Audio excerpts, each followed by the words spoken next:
Oh,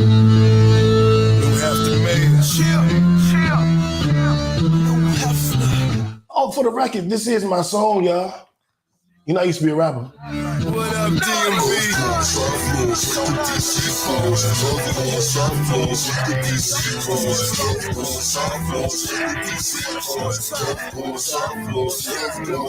We getting money, whole time, fucking bitches, whole time, rapping DC, whole time, we getting money, whole time, fucking bitches, whole time, rapping DC, whole time, whole time, whole time, doing this, whole time, whole time, whole time, doing this, whole time, whole time, whole time, doing this, whole time, man, you're back, whole time, doing this, whole time.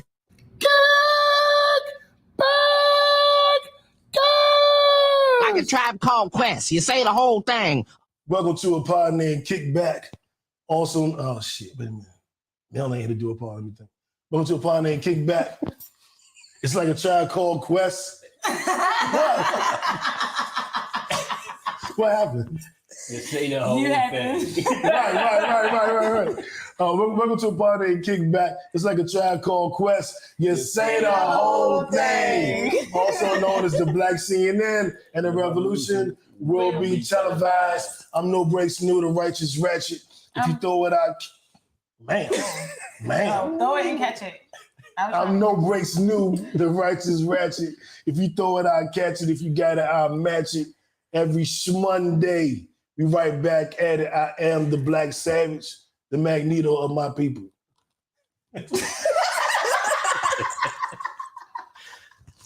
Why y'all laughing so much? Because I'm Shannon Crystal, singer-songwriter, spiritual advisor. Songbird. Oh, his songbird. You don't know who called me songbird. I say singer-songwriter, spiritual advisor. That's who I am. It is. I'm Domo, Devine, teacher, creator, lover of all beings. Oh, amen to that. I like that. J. Lou, straight to the point. J. Lou, let's get it. We here. Let's get it. Mel is at her cooking not competition. It's a celebration of Black history by honoring Edna Lewis, a chef, African-American chef based in Georgia, correct? I believe so. And they're doing not a cook-off, but a celebration. So everybody, all the different chefs are making their specialty. And she's making Mom's fried chicken. And Mel been making that fried chicken for me for about 10 years. It's been good every goddamn time. So good luck, Mel. We love you. We rooting for you. Yes. You don't need luck. We're happy for you. That's it. Yeah, that's big. She there with some of the top chefs in the state. So that's big. Mom's fried chicken. I want some fried chicken. She gonna have to make it now. Yeah. Next episode, we all together. Welcome back. Well, thank you. Thank you very much. I'm glad to be here. You were back in Baltimore celebrating the Qs, right? Don't come for the two. Don't come for the two. Before we do that, actually tell us what you've been doing. Let's do our high lows. Okay. So Domo, what we do is we do our high of the week and our low of the week. Our high point and our low point. And we discuss it a little bit. Okay. Who wants to go first? Should I go first? Give an example. So you you want to go first because you always go first. So go first. Well, actually, the woman. Never mind. Anyway, back to the. So let me think. I didn't think about this beforehand. See, how you going? You know what? I tell you what my high was. Okay.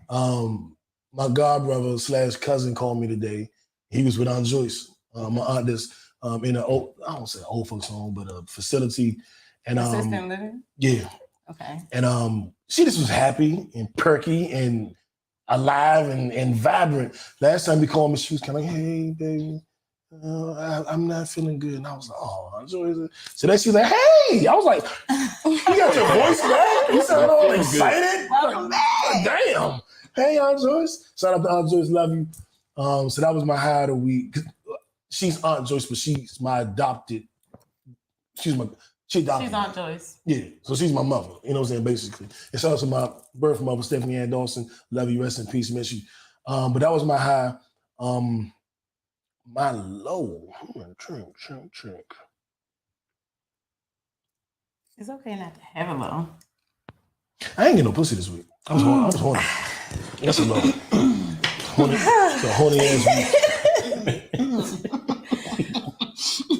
That really was a low. That really That was. is a low. That's a good low. It is a low. That's something. And you know what? I'll go next because I shared that low with you. All right, so I'm gonna share that low with you. It's been a minute for me, like a minute, not just last week or this week or it's been a minute. Oh wow. Anyway, my highs though, I have plenty of highs. I launched my website. I mean, was that this week? Not applause for that. Yes, journeybeneaththesurface.com.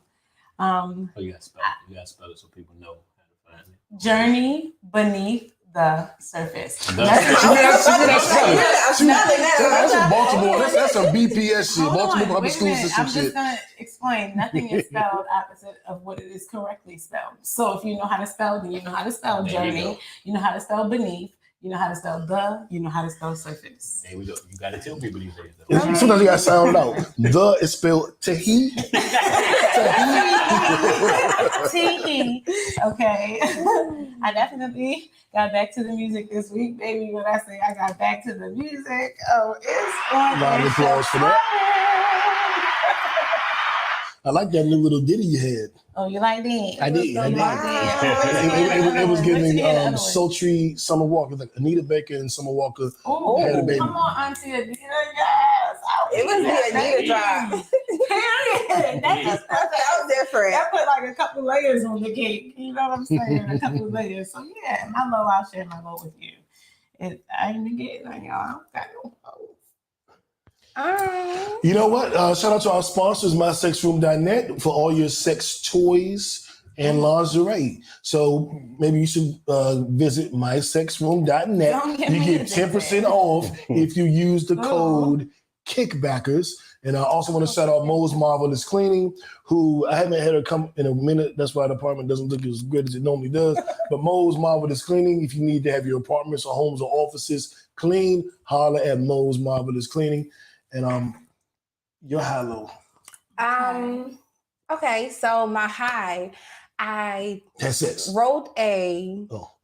hook for somebody a few years ago, and it kind of like popped up in my head earlier this week. Like, oh, I'm excited because when I wrote it for her, I didn't want to perform it. So randomly, I was like really thinking like, well, I can really perform this. Like, I'm here for this song now. And she hit me up yesterday. Haven't talked to this girl anything, and she hit me up, and it was just like, you ready to do that song? Yes. So that was a high for me. You're a singer? Yeah, I'm more of a writer, so I feel like I try to stay in the writing because Okay. but I'm coming out of the box, and I'm gonna have to sing a lot of the stuff that I wrote a while That's ago. I come out the box a lot myself. Break out the box. Breaking the box.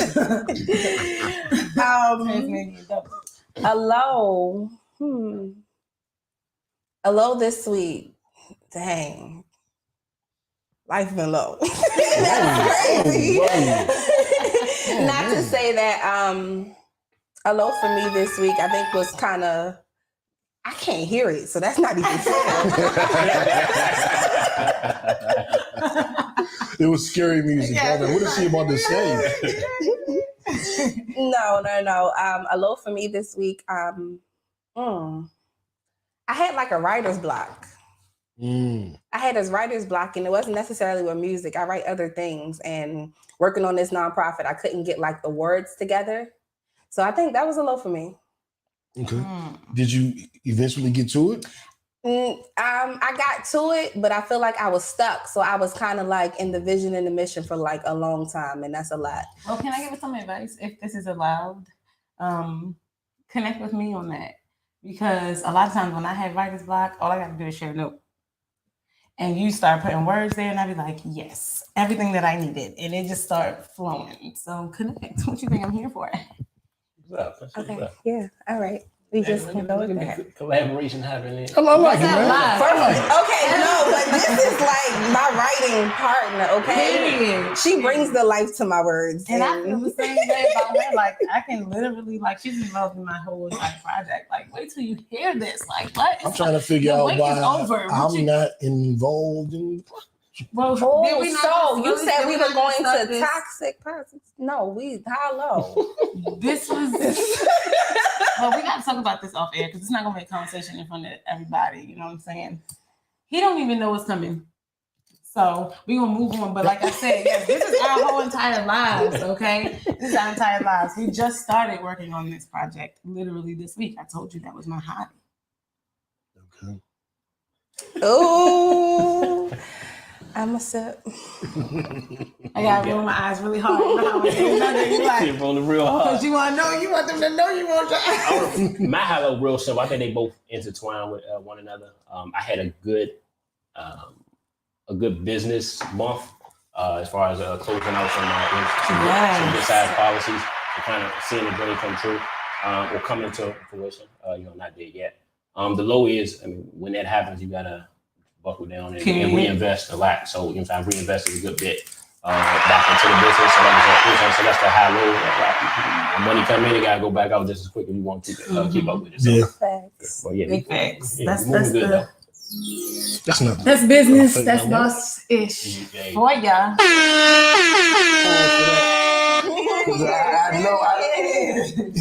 I know how rough that is. So yeah, shout out to that. We all business owners on this couch. Exactly. Yeah. So All right, so we did our high low. I wanted to talk about toxic positivity, and I know that's going to be like an oxymoron to some people. What is toxic positivity? Let me break it down. As many of you know, I suffer from depression, anxiety. I'm in therapy. I'm cool. I'm good. Nothing to be worried about. But I want to make sure I stay good. You know what I'm saying? Fair. And so I'm an advocate for mental health. I have been pretty much my whole life. My life statement, you talking about mission and vision, my mission statement for my life is to positively impact at least 2 million people who suffer from depression. That's my life's work. Probably tens of thousands. Tens of thousands? Yeah, I got a long way to go. Yeah, I'm working actively. As soon as we get these numbers up, That's a bomb goal. you know you up there. you calling me? See, you cussing at me. I'm just kidding. So, toxic positivity is the inappropriate overgeneralization of a happy or joyful state to situations that are inherently distressing and painful. For example, telling someone to cheer up after their partner died. Different examples, think positive. How that sounds to someone who's suffering from depression. Okay, say think positive. Think positive.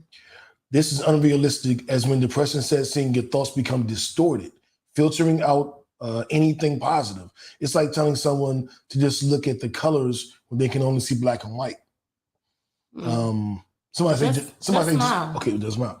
That implies you don't care about another's suffering, and it makes you uncomfortable. And you just smile, like don't Just smile. and Don't pee bring on it me. in here. Well, this is a good one. Others have it way worse than you, and they get by. This indicates you believe they're handling things poorly, and you're disappointed in their efforts. Be grateful. You have so much going for you. This can make someone with depression feel guilty and worthless.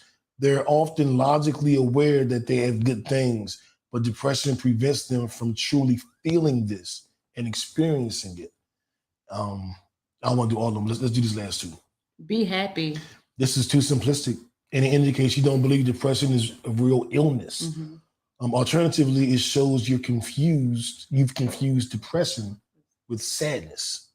There is a difference. You can be sad, but you can suffer from depression. Different. You want different than that one. All right.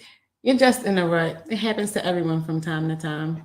This minimizes their experience and again dismisses depression as a real illness. Everyone gets sad from time to time, but not everyone has depression. You want to do this last one? Fact, you have to, Okay. because a lot of people say this, and that's things aren't that bad. This implies that they're being dramatic and that their feelings are invalid. As a human being, one of the worst things that can ever happen to you is have your feelings invalidated. That didn't make me pull up. Violence. See, violence. No, thank you, J. Lou. But I wanted to shine a light on that because we do have this platform, and I do suffer from depression and anger anxiety, which means that when things stress me out, I get angry and temperamental. So some people get stressed out and go through anxiety and they cower. Some people get a little nervous, and some people get angry and maybe violent. I suffer from anger anxiety.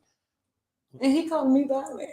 But I'm working on my shit. I'm not working on mine. Shout out to you too, name my therapist. All right, well, I left my therapist. I became the therapist. Oh, well. So like when a woman leaves a man, I'm the man now. That's a deep comparison now. Yes, To me, it's like when a woman's like, well, if you can't make me come, I'll do it myself. well, that's facts. And speaking of that, Yeah, that's the shit. Didn't they talk about that shit in here?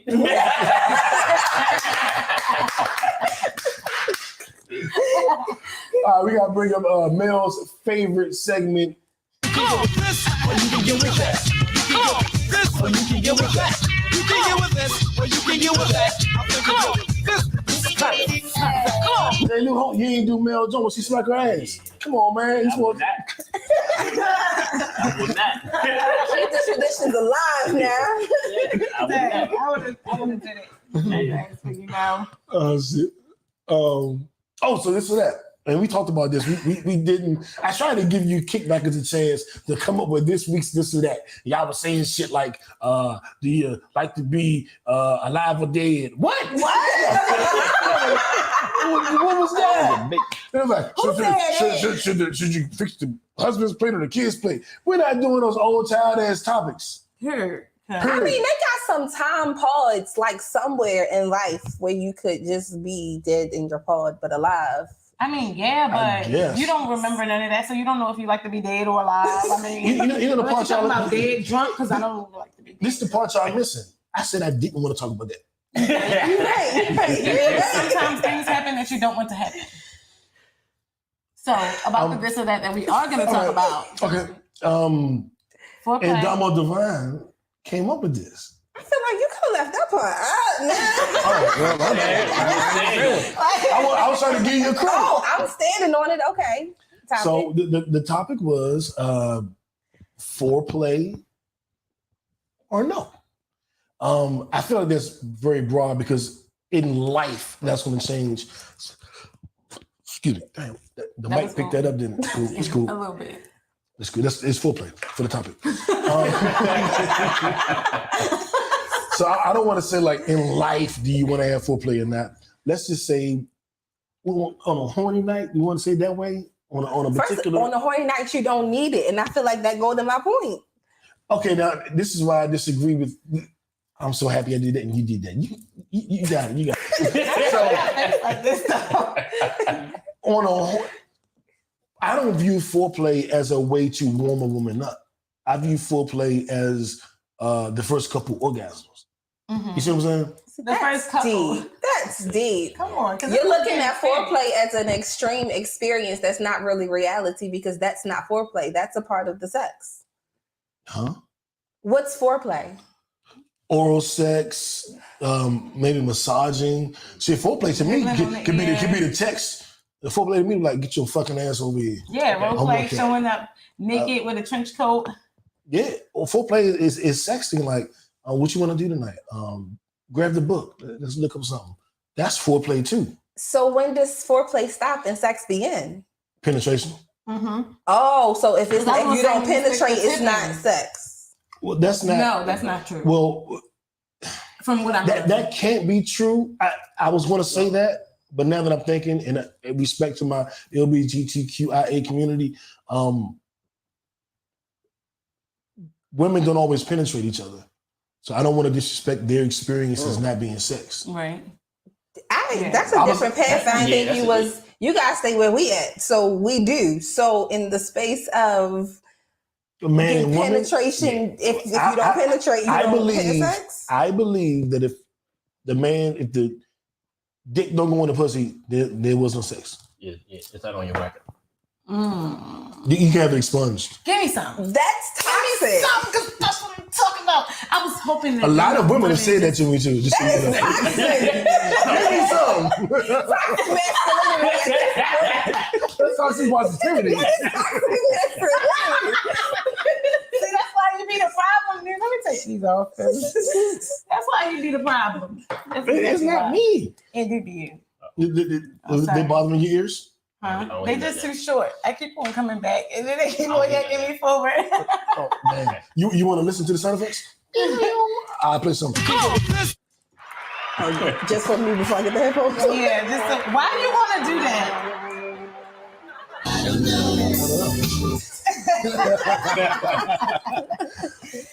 Tripping. Are they all playing at the same time? It looks like they're playing. Why they all Let's turn them down. Okay. I'll be good to go. And this is the roadcaster. Any podcasters, I guess we this is our segment to give back. This is a very intricate, integral. Mm-hmm.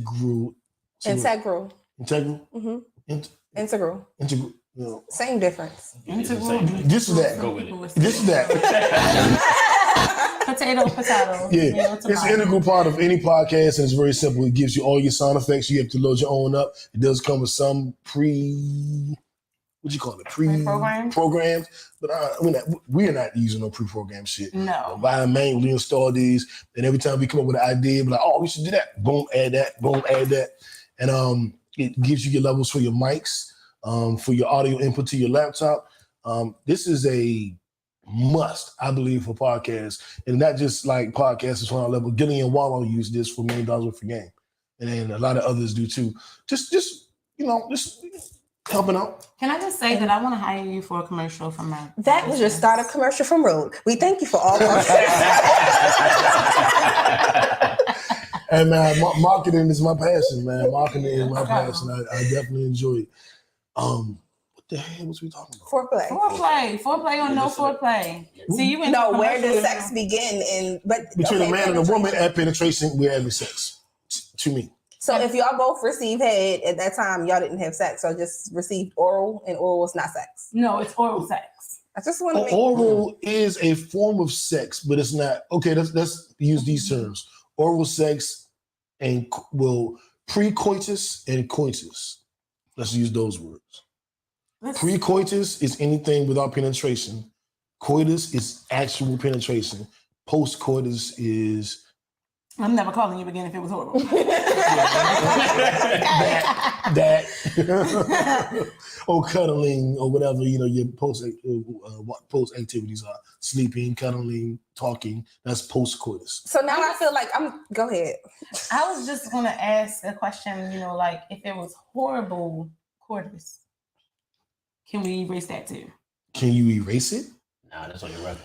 I think you lose. You can take it down 0.25%. No, you can't. Does it expire after a certain amount of years? Yeah, it happened. Is it, what about after 7 years? Does it fall off? Does it fall off? Does it fall off is it like your credit report? Like your credit report, yeah. Is there? Is it? Right. So, ladies, you can fix it. I saw a video. We know the comedians do these little dumbass internet YouTube videos where they're acting stuff out. Mm-hmm. There was one where dude was called I don't know what it's called. It was like cleaning my books, cleaning my record, or whatever. But it was girls that he had bad sex with when he was younger, and he was going back fucking them all again. Yeah. And the girl was like, "That was great. Let's do it again." I can't. You're number 15 on the list. I got 3 more to go. You saw it? Yeah. Yes, it was funny. Okay, so I have a question. I have a question because there are people who are abstaining or celibate, and is foreplay sex for them? Because if sex doesn't start into penetration, I mean, everything is free game. You know what? I know what. I don't know. Truly, you have a dizzying intellect. Truly, you have a dizzying intellect. I feel like it will make you rethink your posture. Jada, look at abstinence for me. I believe abstinence is abstaining from all sexual activities. Yeah, that's what I would. That's how I would look. Coitus, and post-coitus. That means you ain't coming at all. You're not even making yourself come. Mm-hmm. you're using that energy for something else. Yeah, you're not. Which you not can't even lie that. away. I feel like technically it says sexual intercourse. That's a huge Abstinence. resource to manifesting. We're gonna get into that Abstinence later. is the choice not to have sex. This method is 100% effective in preventing pregnancy and infection as long as all sexual contact is avoided, including vaginal, oral, and anal sex. So I So think that means you can they please include yourself. all of it. Okay. But you can please yourself. No. Well, you have a vaginal. You say vaginal. You have a vaginal. A vagina. So Right? that's just like you can't. Okay. You can't You do can anything. think. Well, you I can. don't know about y'all, but you No, abstinence and celibacy are different, right? One Yeah. is abstaining from sex and one is abstaining from sex until marriage. One is abstaining, period. Dang. So when you gonna start back up? You just don't. Baby. I think I'm celibate, but I didn't mean No, celibacy is a choice. It's not. It's not. You said what's a it- week. abstinent. No, it's You been said a week. no. I didn't get any this week, but I haven't been getting any. Is it a choice? I haven't had sex this year. Is it a choice or is it a circumstance? It's such a cop out when people say this year, like the year Like didn't it's start been gone for a long yesterday. time. Yeah, because we just. Oh, we Yeah, just hell of a New Year's Eve. You know what it is? And what I was busy on some other shit. I had one question. Up until this week. Last week, I thought I'm not incriminating myself, but I hadn't tried to have sex this year. But see, my question Until- was it a conscious choice? Was it done with intention? Did you say, you know what, I'm gonna take a break from sex? No, I said, I'm on the ground like a motherfucker. And then I looked up and I was like, oh shit, It's been a couple months and I ain't Damn. had sex. As soon as you got why money. am I not fucking? So I didn't Yeah, make a no, decision. so no, I made a that's not decision the to same. grind. Yeah, that's not the same. It's Oh, not celibacy or abstinence. that should have been worker sex at this point. Oh shit. So that's what it sound like next you're week, talking about. next time we bring you back. I think he just spoke next week into the next time that he brings you back. They'll be back next week. We ain't got before mics. You said next week, and then you said the next time that we bring you back. It was understood without being explained. I mean, I'm not explain. going to give her the Lord and Savior. Thank you both. Thank you both. So what are we getting today? Because we talk about what the foreplay, and I'm just going to It sounds just like a holiday. because You can't get the they- hallelujah. You just got to get the Just the holiday. highlight is That's a it. new year. Okay, well, I want them both because I require. I need both too because holiday I is a need- screen for the devil, but that's a whole nother. Truly, you have a dizzying intellect. I'm just saying, I need the foreplay. Like, I need the foreplay. So it's not like a no foreplay or foreplay because if you don't foreplay, then you ain't. For keeps. I like that. That needs to be on the shirt. Then you'll be for season. Not even that.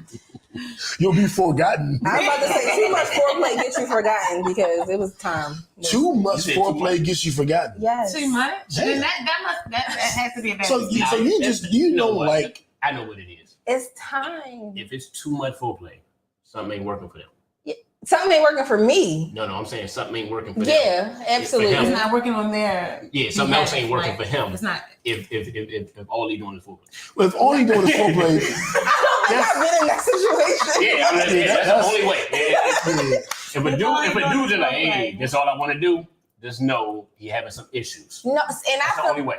everybody is different. So you get into a space of foreplay and it's like, it's not, you said it's not to get you ready, it's to make you orgasm. So if that's not how I want to orgasm, like, Right. I what mean, are we doing? Okay. I personally I'm feel like with you on that. I feel like it's a diving part of into sex. the deep, like I feel like it's a part of sex as well. But I feel like it's not necessarily always about making you come, because sometimes we women, we don't come even though you just gave us some bomb head. It's like, for me, if I was a man, then I would be thinking like, this is to taste that sweet fruit type of thing, because really the foreplay is for me. And being though I am a woman, like if I'm sleeping with you, then, well, no, I mean, let me not say that. If it's not just a random thing, because I've done that and I've always regretted it. Let me say I'm never doing that again. I'm never doing that again. That's why I asked if I could just erase it, because I would like to.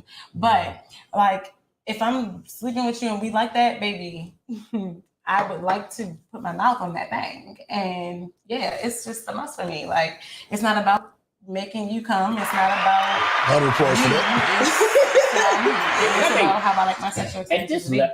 At this age, and you know where we at, like foreplay is a part of it to me because it's a part of the whole experience. Like, and I really fuck with you. So like, if it's like a one night stand and all that stuff, then yeah, that's probably not happening. I'm gonna be, I'm gonna be honest. You know what I'm saying? So that's a little bit. I got a question. I dated a guy who didn't do it. I got a question. What did you say? Life. What did you say? Right? Yeah. Ask the question first. No. Say that. No, you gotta say that shit again. Say that again. I dated a guy who never like gave head before in his life. Oh, how old was he? How old? Yeah. 42. What the fuck you? I think he lying. I think niggas lie, and they say that when it comes down to getting. See, with I women can't who they say don't that wanna do completely because I think it was spaces where it was like he wanted to, and it was like. But it was like a start, and it was like, "Yo, stop! You can't play. You cannot play with me like that." Like, oh no. Okay. Yes, please. That's Truly, you have a dizzying intellect. I'm a savage! Oh! I'm a savage! Whatever I want, I'm going to get! Whatever I want, I have to get! You know what you need to get on here that real to be like, I don't know, that's like that y'all talk about, but that's not me. What was your question? Damn. I mean, Domo, you just fucked everything up for me. Yeah. That's some weird shit. Like, I mean, when I was in junior high school, going to high school, I ain't, well, I knew I would do it at some point in my life, but I ain't, bullshit, and then I had an ego. I was like, shit, I'm, bullshit, I'm fucking shot this bitch. I ain't, bullshit, but 40 though? Yeah. now it's like, I'm about to eat that pussy. I'm about to tear that shit up. Well, I mean, now and that, I need y'all to start praying before y'all do. Okay, wait. I need y'all I gotta give it in his defense. Okay. Hold up. So in his defense, him growing up, he was told that. Is it a religion? No, not necessarily his religion. No. It was all the men around him told him that he don't do that. Like, that's not something that we do. He was Jamaican. Like, I was about to make a joke. I was gonna make that joke. Jamaicans do be different though. I ain't gonna lie. Every grown man was just like, you don't do that. So he he grew up never having done it.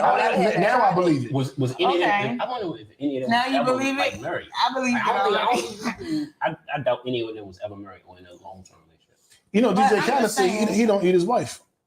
Yeah. Really? Yeah, maybe they was rich. That's the said, only time I can see you get away with it. Exactly. Because one of her girlfriends are eating it. I'm probably. You know what? That's.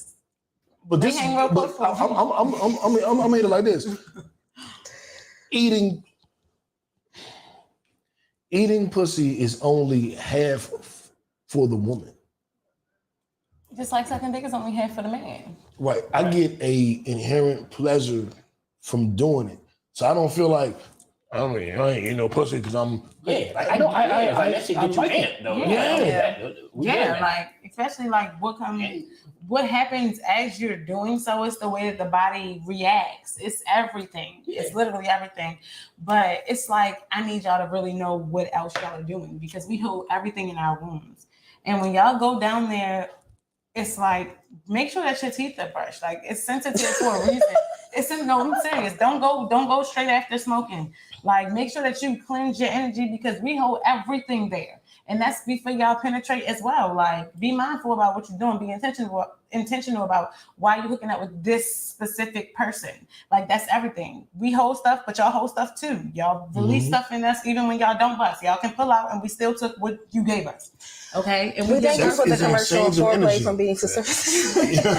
It's a definite exchange of energy. Yeah, like be mindful. What was my question? You should have asked it. How do you feel about giving oral sex, giving foreplay? So you don't like receiving it. How do you feel about giving it? I feel like it's tricky because that's what it's all boiled down to. She don't like sucking dick. No, okay, wait. Let me go back. So, dang.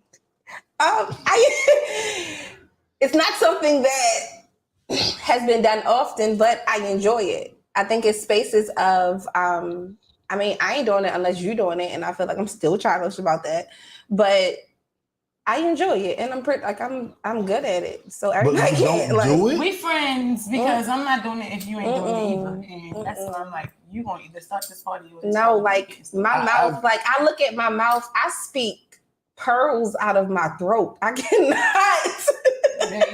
I can't have things inflicting my. I had a mouth.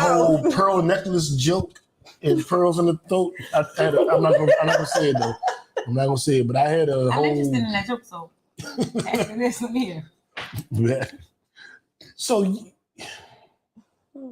you like doing it. Absolutely. You like giving. Mm-hmm. You just I don't like do receiving. it often. I like giving. I like receiving. receiving. You're horrible. I feel like you took the whole foreplay thing left and saying as if No, I you don't took it like left. it. No, I said I would rather not if it's going to waste time. Basically, We didn't you're not even good get at it, to so it. Well, I would rather not fuck if it's gonna waste time. But it's not the space. It's figuring out what you doing tonight. Right. Okay. So but no. so you could just wake up ready though. Like you know what I'm saying? That's Like the you thing. like bet I'm ready. Come When on, I'm ready, let's I'm do it. ready. Like what we doing? Like, I feel like I get- foreplay came from. I feel like foreplay came from our youth, like being able to do things that you couldn't do because you were sneaking to do it to begin with, and now we done gotten older. You're so used to. You were sucking dick but not fucking. No, I was fucking before I ever ate pussy. I was having sex and eating pussy came later because like the Jamaican folks, I was a little slow to that. So I don't see how eating pussy, sucking dick is from youth because that came later. We look at foreplay different because I feel like oral sex is a part of sex. Okay. So what's foreplay? Foreplay is the process. Licking titties? I feel like Fingering? foreplay is the talking process of dirty exploring the and- body. Oh, rubbing on you and You stuff like can that. explore the body with the mouth. You absolutely can explore the So body oral with the mouth, sex is a but part you, of that. Okay, so she. but Okay, you so can she just saying explore it's the all- body it's with all the in mouth one. without it ever even getting to the clit. Oh, excuse me, can I say that? You can say whatever you want. This part of the kid, like, we on this 100%. We say the fuck we want. They do whatever the fuck they want. They say whatever they want. That's I feel like you might gotta expand your mind a bit about it because the way I'm looking at it, foreplay is time. It's time and effort you put into it. Or something sexual. on something sexual. It's weird. Truly, you have a dizzying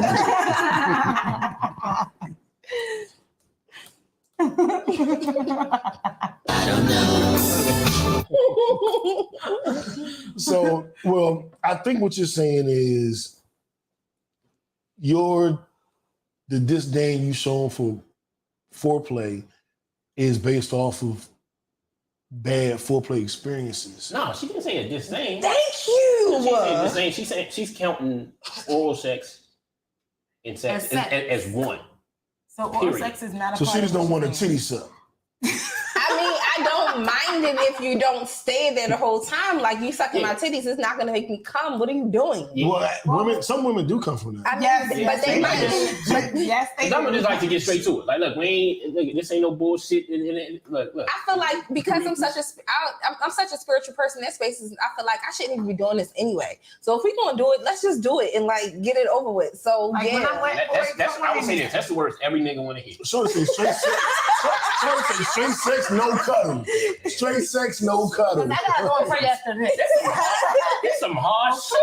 I wish I would like. If you like, look, man, just hurry up. Get the fuck out of here, nigga. Like, how many of these niggas fuck this shit? Like, can you just hurry the fuck up? You got a nice person. I'm like, what the fuck? Yo, I'm like, man, fuck this. basically, if Just say you're you don't want to do it. Just say you don't want to do it. No. Here's the thing. You started arguing before you started. You don't fuck this. Nah, niggas getting this shit anything person. This is what I'm gathering. Y'all know we women are connected in more ways than one. Y'all can just be physical. We are physical, and then everything else after that. So it's like if I know some women that's on the physical. Well, you know she physical, but something in her has to like you. Period. For her to be with you in the first place. And if she don't like you, then she is on that. Let's go, because we ain't got time. I know within the first 5 minutes if I'm gonna come. Period. And so if she not I'ma into take you the in that rest of this. moment. Now, if she into you, if she You can gonna see fake? herself.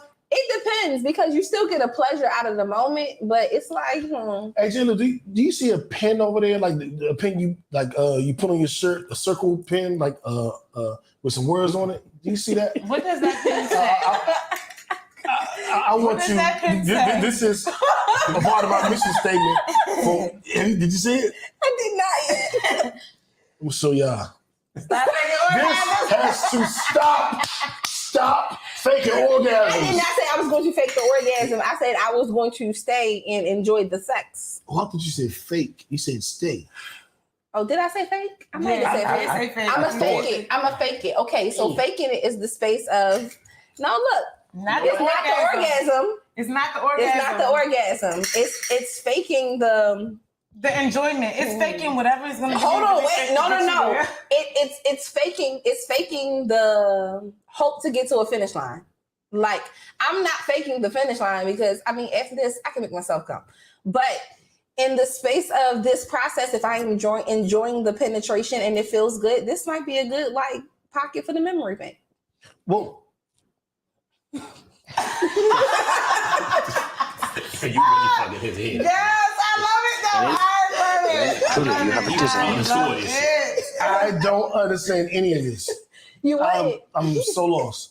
I feel like the only reason that I would fake any enjoyment, which doesn't happen often, but the only reason that I would fake any enjoyment is so that you can hurry up. I'm gonna egg you on so you can come, so you can get up. I can get up out of here, type of thing. I don't want to ruin it for you because I done checked out. Like, oh wow, you're a great person. You know, like period. That's the only reason. Women don't think men have feelings. I mean, we protect our feelings. That's why we be like, so y'all can come on and be like, come for me, daddy, because really I want to get the fuck out of here. Niggas say that? You know? Oh my God. What? We will tell y'all come for us. All you gotta do is say come for me, and he's gonna come for you. Yeah, until you get a nigga that You better don't come quick. I mean, it don't have to be quick. I mean, by the time I'm tired of it. I mean, if we hours in and you ain't gotten me to the space where I'm like, let's go to a whole nother galaxy, then baby, I'm ready for you to stop. Oh, yeah, I agree. I ain't talking to me. I think hours. Got me fucked up. You know what's funny? Facts. Making up shit. But I'm gonna tell you some real shit. Now I see what the fuck out. You get the fuck out of here, man. Okay, 30 minutes. You need to know what you came to do. Ain't nobody got time for that. I'm gonna tell you some funny shit. Like, I never been like a quick nigga. Well, in high school. What you want me to do? What you want me to do? It is not Throwback Thursday. Right. But when I hit 40, from 40 to about 44, up until about basically a year or so ago, don't do that. Stop cussing at me. Something happened where, like, I had what you call the jump?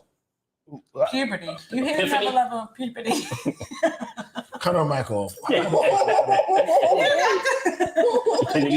I just became like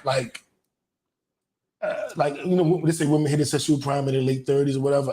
I feel like I hit mine at 40. Like I just hard and nothing. Okay, can I just say something? What if you didn't hit that? your prime and you hit a midlife crisis and you were searching for the desire that you've been like wanting? So that's a big okay. I'm just asking. No, it is literally made my dick harder. It is literally puberty. Think about what happened when you first went through puberty. When you first went through puberty and you thought I was being funny, but I was being serious, because you go through, it's like an awakening. You go through it at different levels. So once you get to a certain age, you go through a new level of puberty. When you first started whacking off at what, like 9, 10, something around there, you never stopped because you realized, oh, this feels amazing. And so what happened? Your dick was getting long and you was ejaculating, long and you was ejaculating. The same thing that was happening to you when you crossed the hill. It's another level of puberty. It sounded like she said your dick got longer. I never said that. I never once said it. So yeah, actually, lady, she's right. Call. If we're selling him, I just want you girls, you know what? No, I'm not going to do this because people are going to expect. I never saw it. I never touched it. Never anything like that. Let me make sure I make this disclaimer now. So every week, there's a woman on a podcast that has to make this disclaimer. Make this disclaimer that she didn't fuck me. No, I'm not fucking everybody. Y'all gotta relax. Like, for real. All y'all watching this, y'all gotta stop thinking they probably think I fucked you too. Y'all gotta chill. I am not fucking everybody. Did I just say I didn't have sex this year? You said this week. Relax. He said this week. And I said this year too. Oh, you did. You did. Saved yourself. You did. This year. I see why. I will see why a master. I met him today. Well, y'all ain't gonna see this till tomorrow, so. She's going home with me. Period. I don't know. I know. I might go too. We got nothing. So see. Cause there will be no more playing. Songbird. And for y'all that don't know, I realized I never really talk about my rap career, but I did rap for decades. I had like 12 albums, 12 mixtapes, like albums in it. 106 and Park, MTV, Songs of the Neptunes, BC. like kind of did it. What you said? 100 BC. Yeah, jive. Cussing at me again. Yeah, He said, yeah, job. Like, let's go. Y'all know I've been in this for a long time. Songbird, we've done songs together. She was on my label / management company, and she's a great singer.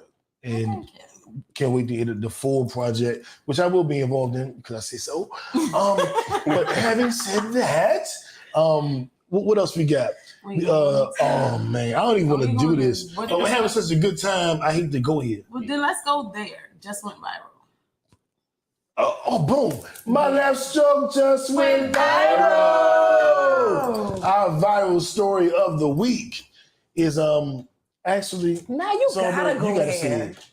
We going there, but we going in order. But you have to say it because you're from Baltimore, so you have to introduce it. We're talking about 2/22/22.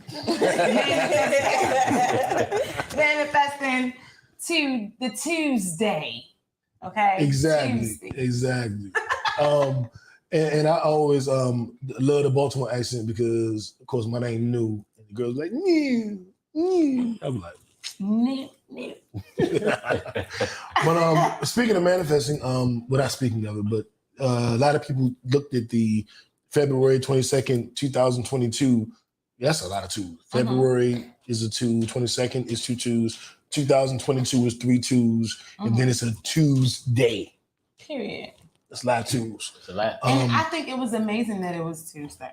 I really think that it was amazing. I was like, God, you just so everything. Like the way you just be like, I'm letting y'all know that I'm coming. Everything is coming into alignment. Okay? Because y'all know that's what the twos mean. Coming into. And as a 5%, we do numerology, of course. And 2 represents wisdom, which is wise words, ways, and actions. I got a question. Okay. Who classifies 5%ers as 5%ers? I mean, that is not what this is about, but that's a question. Who classifies them? Yeah. So you said I'm a 5%er. How do you determine that you're a 5%er? Oh, based on the lessons that I've studied. Okay. The Honorable Elijah Muhammad made a statement. Well, actually, he didn't make a statement. W. Far Muhammad. Today is actually Savior's Day for W. Far Muhammad in the Nation of Islam. And we talked about Farrakhan did his, may have done his final speech today. We'll get into that later. But W. Far Muhammad, who is being celebrated today within the Nation of Islam, was from Saudi Arabia, from Mecca, the holy city of Mecca, and he came to America to free Black people. And he created the Nation of Islam. He found Noble Jew Ali, Elijah Muhammad, and gave them the information. And then they created the Moors, of course, and then the Nation of Islam, respectively. And the 5% name came from a lesson, a conversation between W. Far Muhammad and Elijah Muhammad. And Elijah Muhammad W. Far Muhammad spoke of the 5%. He said, well, Elijah Muhammad was like, well, who is the 5%? And he broke that down to the poor people of the planet Earth. the maker, the owner, the cream of the planet Earth, Father, civilization, God of the universe, the original people. And they represent 5% of the population who are poor, righteous teachers, those who know the true and living God and don't believe in the mystery God. That's 5% of the population. You have 10% of the population that controls the earth, the government, the bloodsuckers of the poor, Putin, Biden, Trump, them. And then you have 85% who are deaf, dumb, and blind, deaf to the truth, blind to the truth, and too dumb to understand the truth. And they just kind of followers. So there's a small percentage of people who know God, and they have a duty once they know God. That's to teach what they know to those who do not know. And that is the 5%. And that is an estimate by by W. Farr Muhammad.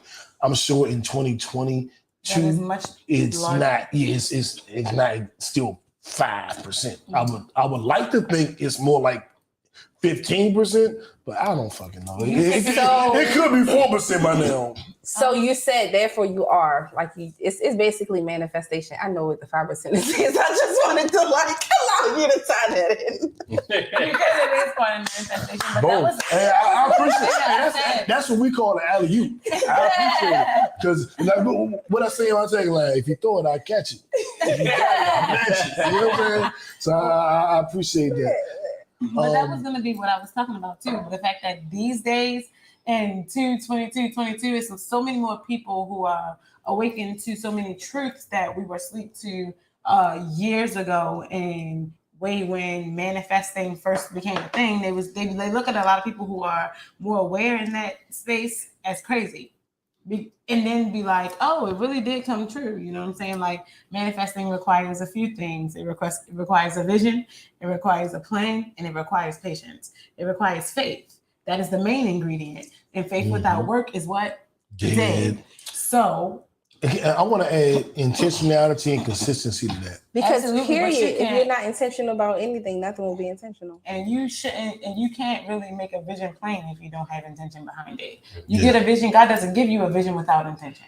If God gave you the vision, then it has intention behind it. I mean, but there is a process where some people can create their vision if they haven't got to a space of understanding them. Because I personally feel like God don't give you a vision until you get to a space where you understand you. Even if you have not completely embraced you, you got to get to a space where you know you. Because if He gives you the vision and you're not at a place where you can understand it, it's going to fall off, and the vision going to fall off, and it's going to be pointless. And God's word can't return to Him void. So we're kind of like here in the middle ground. You know what? I kind of have to. I agree, but I disagree simply because there are some people who have to be dealt with differently, and God knows how to deal with us all the way that we need to be dealt with. So when it comes to some people, it's some people that need to see the vision and then start working toward the vision to get everything that they need to become who needs to bring the vision into fruition.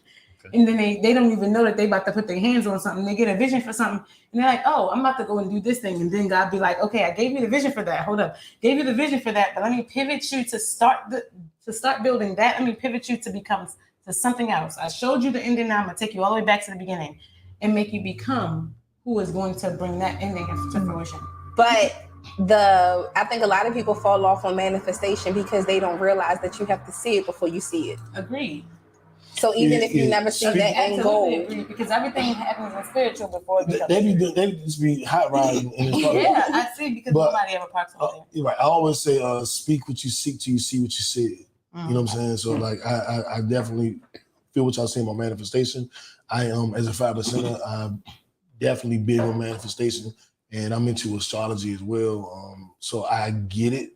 I'm trying to speak on what y'all was saying. I do think sometimes you could be given a vision, you could be given a goal, if you will, like I should do a podcast. Well, whatever it is. Okay. And Devine, like a Domo Devine type thing, where you just, I need to do this, but then you fall short. You don't accomplish it. Right. And I don't think that it's like, I think God, the universe, will give you the assignment necessarily, and you may not live up to it. And then you repeat that lesson until you do it. And if you never accomplish it, then you never really find your peace, because it's been embedded in you. It's funny that you say that, because I've experienced that we can't do everything. So it's the things that you were born with some things, and then you learn how to multiply those things, and as you learn how to multiply those things, then you expand and learn other dimensions of self. So you multiply some other things that you weren't exactly born with because you got those from another lifetime, but that's another conversation. So yeah, but at the same time, some ideas, in my opinion, and from my experiences, you get some stuff, you receive downloads so that you can go and tell someone else when it's not something that you can bring into fruition, when it's not something that you exactly belong or you have passion for. Then you have to be connected to somebody who has passion for that, and you go and take that to them so that they can bring it into fruition. You did your part. So everything that you get is not necessarily for you.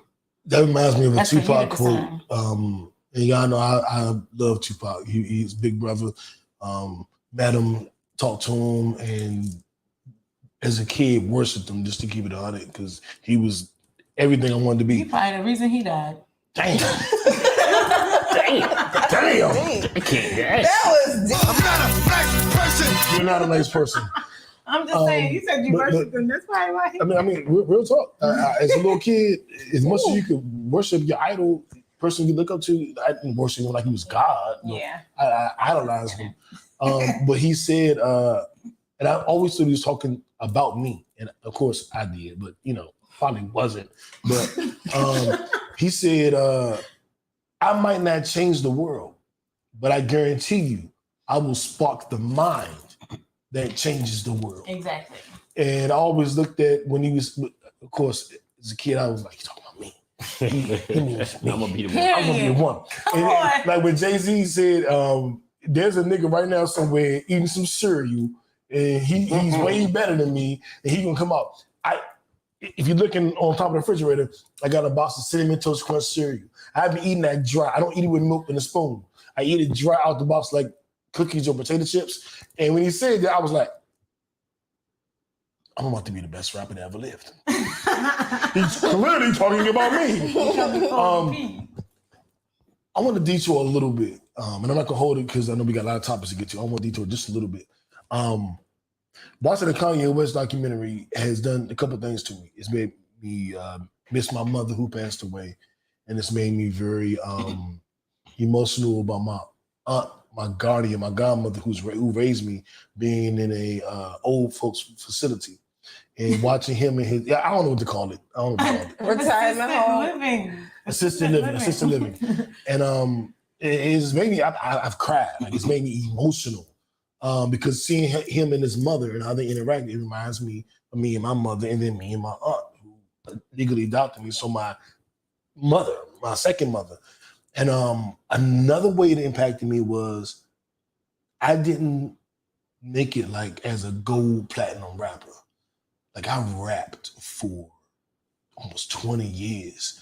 Like I said earlier, I did MTV, did BET, songs with the Neptunes, songs with Raheem Devine. Just never made it. And I retired from rap doing the podcast and never gave a fuck. I never was sitting around like, oh man, I didn't make it as a rapper. I was like, no, I'm doing podcasts. I don't want to do that no more. I want to do this. And this podcast charts in several countries. Numbers are crazy. We ain't Joe Budden. Let's be clear. But we're typically in the top hundreds of several countries. That's pretty good. You know what I'm saying? Doing it out of my damn apartment. But watching Kanye and his struggles to get on, and then realize I didn't. Like, I didn't become Kanye, or whatever you want to say. Fuck with me. And it's the only thing it was the thing I wanted the most my whole life. Okay. And so to not get it, it's like, that's wild. And that manifestation. You didn't go off topic at all. I mean, I guess because y'all went into passion, and I think passion multiple is, too? Yeah. Mm-hmm. I heard a T. I think passion is different for everybody, but I don't believe that passion becomes already ready-made. I feel like you get passion when you realize that the steps that you took could be a blueprint for somebody else. That's a fact. So in the space, the minute you realize that I can actually do this and I did it, I can be that person.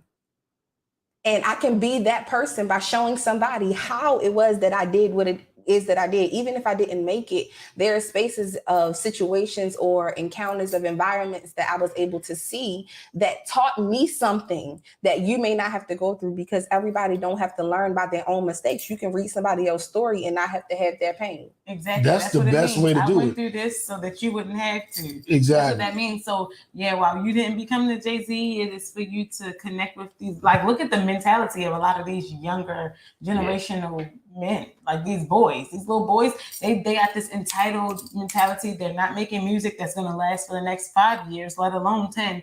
And they really don't have. They shooting women and children out here.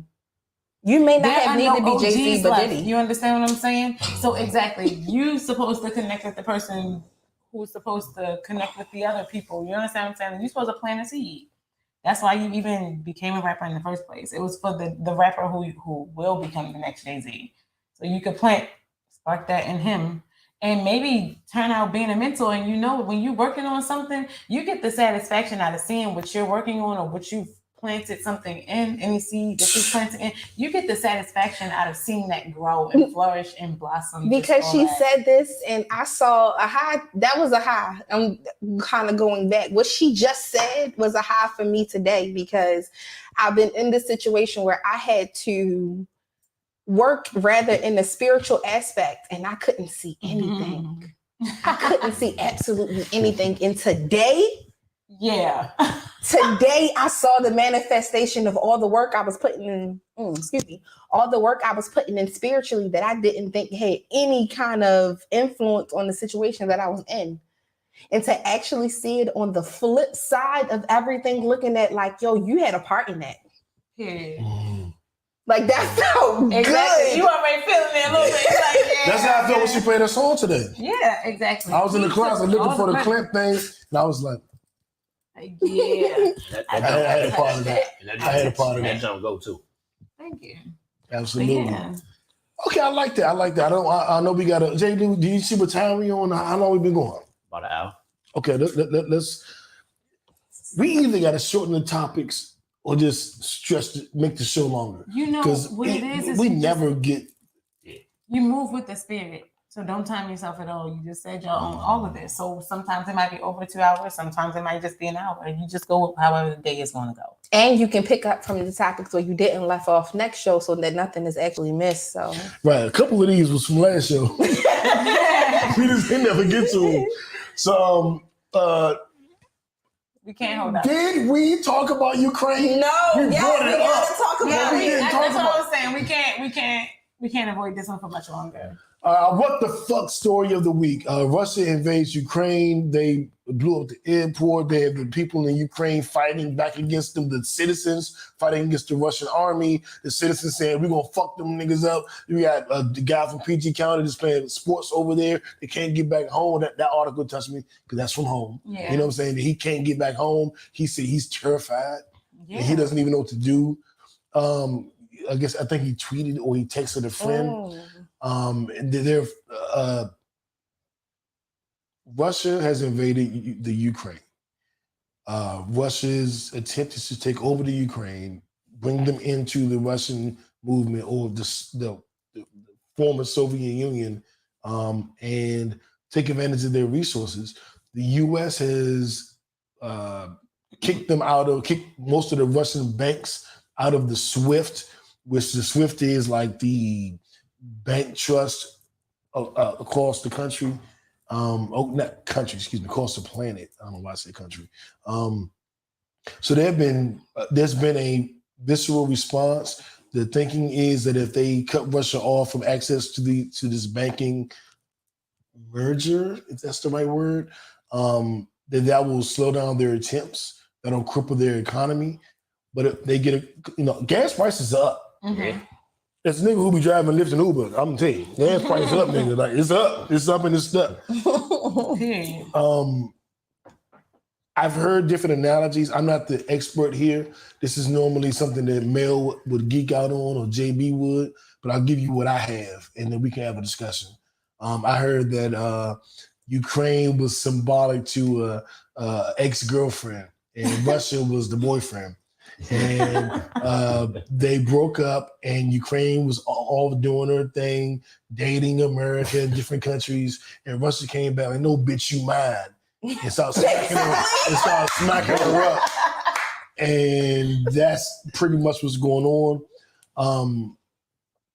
I hope this is accurate. That's what I saw on the internet. It's more like the baby mother. Break it down. It's more like the baby mother because it's like, okay, all right, Ukraine is the child. It's kind of like Ukraine really don't gotta say it, none of this. As much as they want to have a say, as much as they have created themselves to be, a teenager, a well-respected teenager, they're able to handle life on their own and do whatever they need to do, and they live with their mother the whole time. So let's say they've been in cahoots with America. Okay. Yeah, because America the mother. And the father got their life together and was like, you know what? Come live with me. Yeah. Come live with me. Come live with me. I think there's some things that you didn't learn in this process, and you need to get some things for me in Ukraine. And Ukraine is a star athlete that everybody knows is going to the league. Look, right. So it's like, no, you live with me. No, you live with me. I raised him. No. So look, Ukraine is like, cool. He like, all right, Dad, you want me to come live with you? But look, I want to still do what I need to do. I still want to be able to do what I need to do. And he like, look, no. If you live with me, you got to give up your whole school. Mm-hmm. You got to come and do everything that I want you to do over here. And they like, all right, give me some time to think about it. And then the father showed up at the house next door with suitcases like, look, nah, man. You don't got no time. Damn. I shoot your mother. And then the mother came out. Choice. So look. So the mother came outside on some stalled time, which is America. Mm-hmm. Like, what y'all doing? What y'all got going on out here? And he like, Ma. Ukraine like, Ma, I told you that when we come live with him, I said it was fine. and the mother like, wait, you're not about to go live. Listen, let me handle this. Let me handle this. I got you. And then the mother step up. The mother step up, and the mother like, why are you here? Look, and then the father like, why are you talking to me?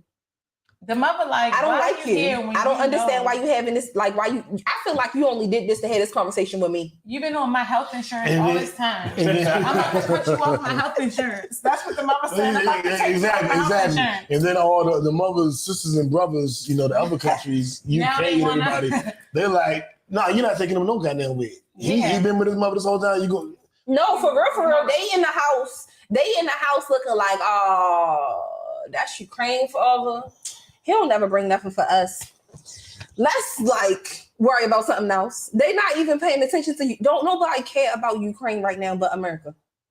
I mean, with all that Ukraine got going on, the only people who care right now is America, and America is not even on their side because of their quote unquote resources and shit. Other people are because they just not the UN, maybe the UN, whoever it is, cut Russia off from the SWIFT, which is all of the banking. I don't feel like it's just America because Biden was saying that he's working with other people. I don't feel like this is just America. No, it's not. I feel like it's definitely other countries, but it's kind of like, when the fuck with beliefs? All right, no. Like, oh, you being a bully? Right. So that's like me saying I'm about to go fight, and I'm American. Two people. So Shan like, all right, who we fighting? Where we fighting? Period. You got the couple of other countries like, oh, good luck. Let us know if y'all need us. Russia is at their border. No, they in the country. Okay. See, they didn't blow up the airport. They there. Like with NATO, there's a certain number of countries that's automatically in NATO. So militarily, the United States can't come in and fight. Mm-hmm. So all they can do is what they do. Right, exactly. So that's, what I'm saying, that's the issue. I think the biggest thing is Putin, he sees a shift changing. Mm-hmm. Like as strong as, and the only reason you do that shit is when somebody weak. Mm-hmm. Like if Ukraine was bigger, motherfuckers wouldn't do it. You know what I'm saying? You only do you only start that shit when you think you can beat somebody. Mm-hmm. They know they're bigger militarily. They know that United States and none of the NATO countries by law can actually come in militarily. All they can do is they can sell them arms, they can do this, but that's it. So if they do that quick enough, if they can take over quick enough, then maybe we can kind of get the country back in our graces. I think the biggest issue is they fear that Ukraine can become a part of NATO in years in the future. Okay. And what happens is if you become a part of NATO, you get a certain level of protection from NATO, from the allies that you don't get from everywhere. So if they did this shit when they was a part of NATO, you got 7, 8 other countries. So clear up NATO. Yeah, so that's what it is. So Russia, like, look, we want Ukraine because we can be a world power if we get that amount of additional people in. You know what I'm saying? A part of us, we can be a world power and it won't be no issue. We won't have to worry about nothing 10, 15, 20, 30 years from now. I think Putin sees that as a weakness. I feel like this is just proof that the biggest thing to worry about is not a woman being president. A lot of people thought that it was going to be a woman who decided. Look, a lot of people thought it was going to be a woman who just decided to set off a war because she was PMSing. When really it's a man who just decided to set off a war because he's PMSing. I would say this, and most people say that. Vlad, DJ Vlad. Hillary Clinton. If Hillary Clinton would have won, she would have been the most prepared. I'm about to say the most fit for the situation. The most prepared president ever. I'm a fan of certain individuals. She would have been the most prepared out of any individual. I feel like ever. It's like I don't care what she did. She was always logical in her actions. 8 years as the first lady. I don't know how many years as Secretary of State. She was prepared, literally prepared. She had a legal background. She law school, all that. Like, if she would have won, she would have been the most prepared person. And she don't like foreplay. That's why Bill Clinton had to get hit from Monica Lewinsky. But I also think this was kind of I feel she's just not good at it because this was kind of a long game. You know, she can pluck them teeth out. I think this was kind of a long con because I really feel like Russia's just been trying to get at America for a long time. U.S. and they did it. He did it indirectly when he sent certain missionaries that were backed by him financially and weapon based in the country years ago, and it was an issue with thousands of people died and all that stuff. And this time, I feel like he's like, look, I'm getting older. If I don't do it, we could possibly lose Ukraine forever. We won't have a chance to do it. Yeah. And clearly, it's all geographical, it's all political. You know, I mean, you know. I feel like it's just effed up, like because they are over there fucking up people's lives, like literally holding kids hostage, like at gunpoint.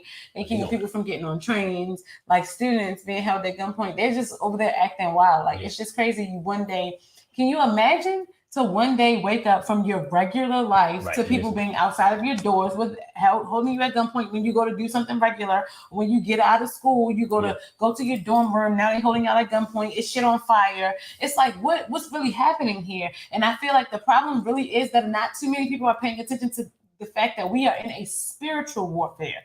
Before we are in anything else, we are in a spiritual warfare. Why are you guys not praying? It's like the problem is that not too many people are worried about what's happening there. If so many people pray at once, like if so many people really put that energy into praying for other people, into interceding, like really, really going in, then I feel like so many things would shift quicker. It's like, wake up, people. Like, it's more than just yourselves that you have to worry about. I could not imagine coming out of my house one day and not being able to just walk to my car without somebody being at my door, like, get back in the house. And I'm looking at them like, I have freedom. No, this is no longer a free space. You are now held hostage in your own space. That's crazy. The closest thing we ever experienced to that was COVID at its height. Yes, that part. But we wasn't held at gunpoint. We weren't. No, we weren't. We weren't. It's gonna be. We was held at mass point. Like that, and we still kind of unless we don't want to be. Definitely still. I think the only positives I see is a lot of people are kind of skewing against Putin in this case. And one thing about, unfortunately, we this nation. No, he's Trump boy. That's Trump boy. Yeah, and this nation is inherently selfish. So the money is helping a little bit. The sanctions are helping a little bit because some of the rich people in Russia are like, look, man, it's my money. But I think some of the you've seen certain instances with some of the Russians who actually out there are kind of like, look, man, we ain't trying to do this. Yeah. So that's the only positive signs I would see is like we're so connected, with different people now. Like back in the day, it's like, look, this side versus this side. Mm-hmm. You never knew who this side was. So now you actually know some people. You might know some people from Ukraine. You might, what I'm saying? Like it's a little bit better connection, I feel like. Athletes in the NBA, NFL. Yeah. Is that really impactful? Because those are the same people, although they're from Russia and they don't want to do this, those are the same people who don't have an impact on their country. Those are the same people who... We're going to see.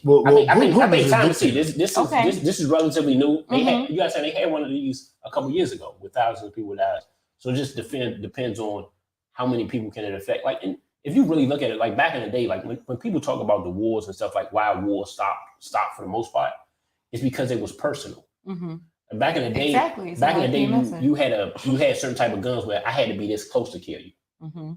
Now, we got stuff where you can press a button and kill somebody. Right. So when you close, sometimes it's a little different. We all people in general, so like I might feel a way. That's why when you see somebody, whenever they see somebody, like somebody stab you or something like that, you like, everybody say, what? That's personal. Yeah. For you to get close to somebody and do it, because stabbing is hard. Yeah, like, you can't just like even when you shoot somebody close, like when you that close, it's like fucking. You gotta. It feels different. It's not video game. You know what I'm saying? It's not video game. So that's what I think it is. So hopefully that that prevails and the personal aspect kind of come out and Yeah, I think that can make orders, but it's going to be interesting to see this whole thing play out. Definitely. I'm praying. Yeah. Definitely prayers for everybody in the Ukraine and everybody that's affected by this fucking tragedy that's going on. I'm looking at it and I'm kind of like, shit. I feel like Russia has been a little too prepared for anybody to be jumping. They've been playing it. They've been, I think everybody is just kind of trying to see what I can do, not even knowing you'll end up being collateral damage. Like, chill. Yeah, they've been playing it. I really feel like that reaction is because they want to really protect their resources. They trying to, it's like, all right, when you get into how much could you protect if they blow the whole country up? And see, I get that. I get what you're saying, but at the same time, it's like now they blowing Ukraine. Here's the thing. Let me say this. Hold up. Let me say this. You know how tight we are. This is y'all. I'm gonna say this. This queen is one of my main, like one of my right hands. Like I don't know. I write with my right she's hand. one of your primary partners. Are y'all poly? I'm happy in my phone. Didn't I say he better not ask me no stupid questions because this is the exact question that I'm talking about. But anyway, dead serious. I said that in the car. I just want you to know that I said that in the car before I even came. But you knew he was. I knew he was right. My thing is that's like you getting into a fight. She gave you the new and somebody that I know will get the best of you and might get the best of me too. Fighting you. And I'm there. I'm not gonna just be like, dang, my bitch is being beat by a big bitch. I'm gonna come in. I don't give a fuck if she fucks me up too. We're going to bank her. It's everything. Why? Because if we both got black eyes and all that different kind of stuff, we both limping. You ain't going out by yourself. It's the same thing that you say. You know your real friends by the ones who next to you when you get locked up because y'all did that shit together. The ones who. All right. But in that space, we got to look at the Ukraine and America because listen. It's the same. America's gonna stand by Ukraine and be like, oh. We got you. You're my day one. I'm like, you're That's absolutely everything. Like, I'm gonna be here for you. We both gonna get black eyes together. And then the fight's gonna be over. And they gonna be like, yo, you still got your 20 in your pocket? And they gonna be like, no, they got it. And America gonna be like, I needed it. And I think that's why if Putin thought that was the case, he wouldn't have did it. See, unfortunately, with the NATO countries, they got a certain amount of countries. They're bound that they know America. The fucked up thing is America's not going to follow certain. They're not going to go over certain rules. They'll never jump into on a physical level. Who? America. I mean, you see what America's talking. If you listen to what he's doing, he's doing a whole bunch of talking. I can agree with that. Because as built Ford tough as we are, we spend more money. Did you say Ford tough? Yeah, as they say we are.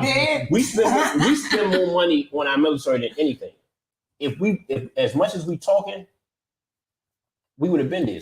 If we that's could. facts. We not. All we can do is try to get everybody to make them look Russia, take Russia's money. We're taking Russia's money. That's all we're fucking up their money. I feel like legally we can't go in there militarily. Because he can't just not say anything. You got to do something to say that you tried. So you America's the biggest. He's a dad.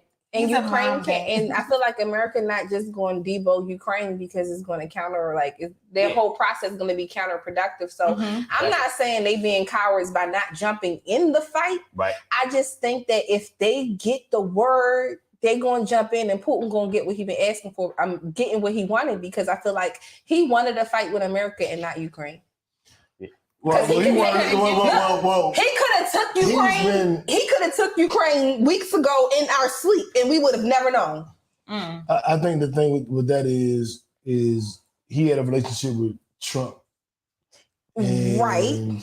That Well, nah, he was playing this for years though. Yes, that's a fact. Trump didn't do what he was supposed to do in the space of what's the man name that we waited out? Gorbachev. Y'all old enough to remember Gorbachev? Oh, that's a long time ago. Yeah, a long time before Putin. But you gotta say, like, what you gotta do is. Let me get the Gorbachev. You know, so when we had the Cold War. Yeah, the Cold War is the silent war between America and Russia. We were both building up our nuclear arms. We was both doing different shit on the country. I see you help that country. I see you help that country. I see you say that. I see you say that. It was a Cold War. Reagan. This is Reagan. This is 80s. Reagan and Gorbachev. And that was the Cold War. And it was like, ooh, is U.S. and USSR going to war now? We don't know what's going to happen. Oh, no. And then it got really regular. And then it was regular, peaceful, but there was some weird shit with Putin and Trump. Like, are they friends? Yes. And then Putin allegedly helped Trump get elected. Rig the election. Let's be clear. Right. And now that Trump is out and it's Biden, Putin could be doing this. This is a stretch. It's not a stretch. You going where you going? Putin could be doing this to that's what she said. Putin could be doing this to antagonize America, to make America look confused or bad, to help Trump. Bingo, because Trump running again. Reelected. That's it. It's a process. You heard it first here on the Pond and Kickback. It's a process. Yeah. It's a process to say Russia only woke up when Trump came into play. Russia been chilling for a while. And that's because it's promises that Trump made. We ain't going to go too that he did not follow through on. Exactly. Yeah. And Russia is kind of on some. So they like, he got to get another turn. We got to collect what we wanted. Exactly. And I feel like Ukraine was the child.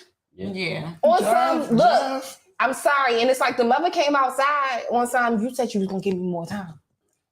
You told me you was gonna give me more time. Ukraine could be the clip, and then the Jews want to lick in the group. Well, never mind. She want foreplay. See, Ukraine gonna come out if they can make it through this though, because they creating heroes. Like if you look at it, like some of the stories that they have, and they got a certain a pilot that's put a couple people down that's gonna be a hero. You got a couple people that gave their lives up on a. I don't say they're not just island. taking it. Yeah, and that's the thing. You know, they bumbling. Yeah, they're not just taking it. That part, they fighting back. And what they call them insurgents. And one thing I want to say, like, you know, citizens. they you okay? Did you come? Did you just come? Are you interested in her coming?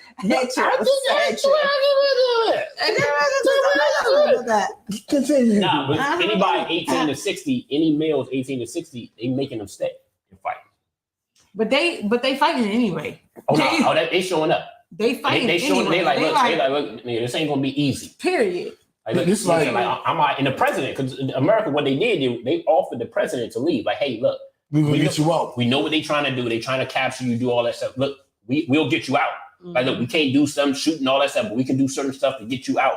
He's like, nah, motherfucker, I'm here. I'm fighting. Period. He said, send me guns. If you want to do anything, send me some guns. Captain, go down with the ship. You hear me? Yeah, a good one. So, you hear me? And I don't think what I don't think Putin is going to see is like, look, if that happens, even if he gets control, he'll never have the people. That's a fact. And that's the hard part. And all America will do is they'll say, look, okay, the only play that America has is like, look, if you take the country, okay, we'll fund everybody else that you left there. So you'll lose so many people throughout the years. That's the only play that they have. Because we can't come in there and military-wise because we'll... Which I think is stupid or Putin because Ukraine was kind of like, all right, cool, we'll come with y'all. We're not fighting coming with y'all. We're just fighting how you think you're about to treat us if we come with y'all. Exactly. When you that's see why I said, Putin sees pawns, though. Exactly. Like when you ain't the one in the line, when you ain't at the line... He's still military. Yeah, he's like, look, we 10 times larger than y'all. we should win. We can take and see that's definitely like. I mean, but one take down 1,000, two take down. Period. You sound like a Black Panther. But when you do the I don't say the trilogy of terror, but when you have America, Ukraine, Russia, it's like 3 different parties that are like going through things and trying to figure it out, and that's very similar to Tory America need to Lanez, mind their business. Megan Thee Stallion, and DJ Academics, and DJ Academics might need to mind his business. Exactly. But that's his job. Exactly. I mean, that's American job. But that's his job. But he sounds like American job. Start it. Don't be dumb, academic. Don't be dumb. Matt, let me get our sound effect together right here. So dumb. You are really dumb. For real. So, DJ Academics, we know the Megan Thee Stallion and Tory Lanez issue. Right. They were together. There was an argument. She was shot, allegedly. No. She was really shot. She was shot. I'm not laughing at her being shot. I'm sorry. She was definitely shot. So, I'm gonna say allegedly. No, she was definitely shot. Well, she was definitely injured. She was definitely injured. Allegedly, Tory shot her. She was definitely shot. Allegedly, Tory shot her. My take on it is she was allegedly shot. I believe that someone could have shot at the ground and the shrapnel could have popped up and hit her in the shot. You saying a bullet ain't hit her body? I am not. Well, I'm not saying anything. I'm riding with the sister. If you gonna say I'm not saying anything. No, you said I'm rooting for every Black woman with a clip. I'm not saying anything. You said it already. He said, I'm not trying to kill my shots next week. Exactly. I'm just saying that she was shot allegedly. I got to do allegedly. This is legal purposes. She was shot and allegedly Tory did it. I talked to my lawyer. Right, exactly.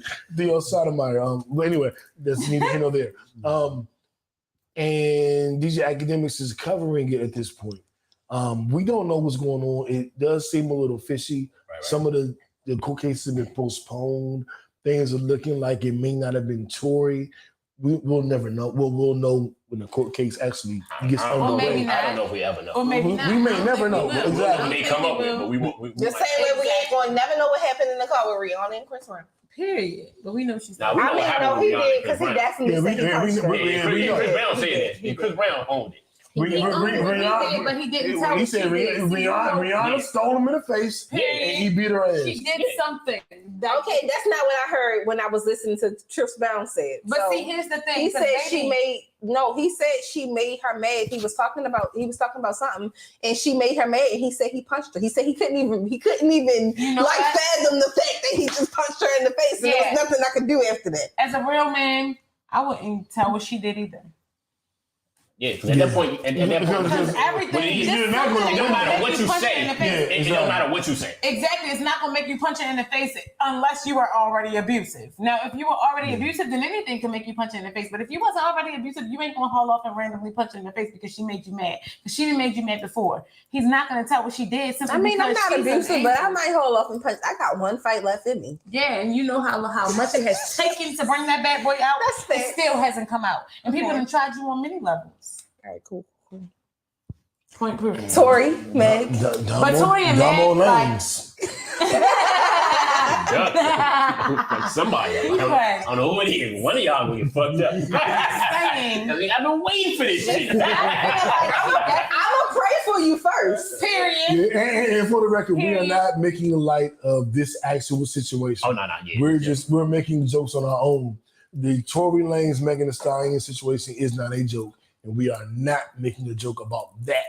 We are just sitting drunk and having fun, talking about a lot of things. But this is not a joke. I mean, we're not dumb. I want to be clear. We just don't want them to be dumb. Period. Exactly. But see, exactly. I'm saying when it pertains to the Megan Tory thing, I really think that it's being handled childishly. Like, period point blank, a woman was shot. Period point blank, a woman was shot. Allegedly. And if he didn't do it, a woman was shot. And if he didn't do it, Allegedly, he did it. From her mouth, he did it. But see, here's the thing. Automatically, that wasn't really credible because her back was turned to him. You can't say whether he did it or not. But on the other end, as a black man who was supposed to, I don't care what the situation was. So what, you were screwing friends. That small portion. You don't use that to big up. Let's explain that to them. So when DJ Academics released a statement, not a small thing, saying what I don't know. Hold up, we're gonna get to that. DJ Academics released a statement saying that there was no DNA evidence of Tory Lanez found on the pistol. Therefore, he is not the one that shot her. That may or may not be true. I'm not here to debate that part. But Megan responded. She was upset, like, fuck you, bitch ass nigga, talking all this shit. And then he was very disrespectful as well. That was just an ugly situation I could have gone without. But Tory Lanez said, this is what happens when you got good dick and you fuck two friends. Like, this is what it is. Like, well, hold on. But New would go that part. But I mentioned that. But it was one part. But what made him say that was her releasing a text message thread, and then he said, "Look, this is why I did it." So he could explain the text message. She put out a text message where he with Tory Lanez apologized for certain things and said, "Look, I can't, I know you won't forgive me and all that stuff." So she put it out in the light of like, "Hey, see, he admitted to saying he apologized for shooting me." He's like, "Look, that's not what I didn't apologize for that." So what it was that. Yeah, what it was that. I apologize so it was for a little bit different and fucking both of y'all. Because he could have, you know what I'm saying? Because a nigga would have just could have put that out way a long time ago, and he never did that to his defense. Right. What I would want to speak to is Tory was fucking vilified when it first happened. And one thing that I stopped playing his music. Yeah, but see, let me tell you why. Because there's a certain way that you're going to react when you didn't do something. Okay. That's number one. Number two, when you people should just mind their business. Agreed, but it is what it is. They're superstars. They're in the limelight. They put us in the group chat. They pretty much did. They put us in the group chat. But it don't mean you gotta respond. But see, here's the thing, and that's facts for everybody not there. See, here's the thing. We have the right. When you didn't do something, you have access to it. And the right is not the same thing. Somebody who you was connected to in any type of way got hurt. She got shot. My nigga. Allegedly. She allegedly got shot. If she got shot and you didn't do it, then number one, you're going to be at least worried about her. When she think that you did it, you're not going to really be angry with that. You're going to be like, listen, I really didn't do it. Y'all talking about it don't look like he did it when he don't. I'm talking about the people who are saying that it don't look like he did it, as if people don't pay money. Simply because my nigga, if I got security guards, I don't care who on my team, if I make a mistake and shoot somebody, nigga, you take this gun and you clean anything that's on it off. People get paid for shit like that. But you accept the charge. And not like Michael Vick's peoples who let him go to jail for dog fighting. I'm grateful. So hold on. Let's stay on topic. No matter what it looks like, anything is possible. They're saying because his DNA wasn't on the gun, baby, it didn't have to. They said it was inconclusive. All right, so me and my guy get into an argument, and we get into an argument on the way to the club. No, I'm gonna do you one better. Me and you fucking, right? Okay. But unbeknownst to you, I'm fucking Shannon. And, okay. And I know this. No, I'm not. But whatever. I'm just saying. And J. Lou is my security. Okay. And we get in the car. We having this big ass argument. You get out the car. You wind up shot. It's either me, J. Lou, or Shannon. Mm-hmm. Well, no. Shannon gets shot because we was together first. It was me, J. Lou, or Shannon shot you. You know the argument. You're mad. Yeah, you're mad at Shannon for fucking me behind your back.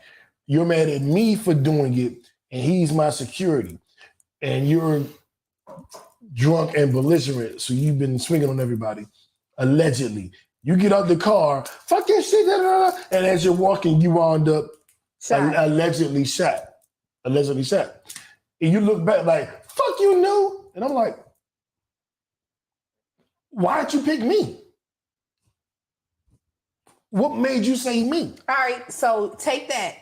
Me and my nigga is arguing in the car. We get out the car. It ain't you and your nigga. It's you, your nigga, and his side bitch. Hold on, wait, listen. Arguing. Okay, all right. You can't change it. Okay, so we're all arguing. We're all arguing in the car. We pull up to our destination. Your best friend who's more famous than you, fuck your nigga. You're not a celebrity, but you got a celebrity. She's a celebrity. She didn't already fuck Moneybag Yo. Them details don't matter. No, them details do matter because you got to understand the mindset of a woman who's like, I'm not even fucking famous. So I got. No. I am painting the picture. Whatever conclusion you come up with is up to you. Can I paint my picture? Right now I want a response to the picture I'm painting. You can paint your picture, yes, but I'm asking you to respond to the picture I painted. So your best friend, who's way more famous than you, way more money than you, she up here, you're down here, and you got a celebrity, and she goes behind your back and fucks your celebrity. Okay. Now you're arguing with her. Their friendship ended. They're no longer friends. You know, they they don't diss tracks. I mean, diss tracks and everything, right? Diss tracks and everything. Yeah, I heard one. So, Okay. yeah. So you're like, bitch, you a superstar. You can get anybody. I finally get a fucking celebrity nigga, and you fucking him behind my back, and now you the nigga like, you fucking her behind my. So you think she shot her? I don't think anything. I'm just telling you the All situation. right, so you I'm think painting the Meg was picture. shot? And she gets out the car, like, bitch, I fucked your man, but fuck that shit. I don't give a fuck. And nigga, fuck you, because you was doing this and this, and you walking away. And you get shot. It's like, who shot JR? Everybody had a motive. She shot her. So question, all right, because Everybody had a motive. Who shot JR? before I give this continuation to your scenario, I want to ask a question. No. Yes. Maybe. Jive. It tells you where she got shot. On the back of Hold on. It tells you how she got shot based upon her story. the information that we've received is the bullet fragments, she was hit in the back of her ankle, which leads us to believe that she must have been facing away. So what if they fighting, they arguing, somebody get to this space, like, I'm gonna kill both of y'all, because at this point, I'm pissed. That's why I said pissed. maybe she did it. He gets to saying, yo, Meg, chill. Let me get the gun out of your hand situation.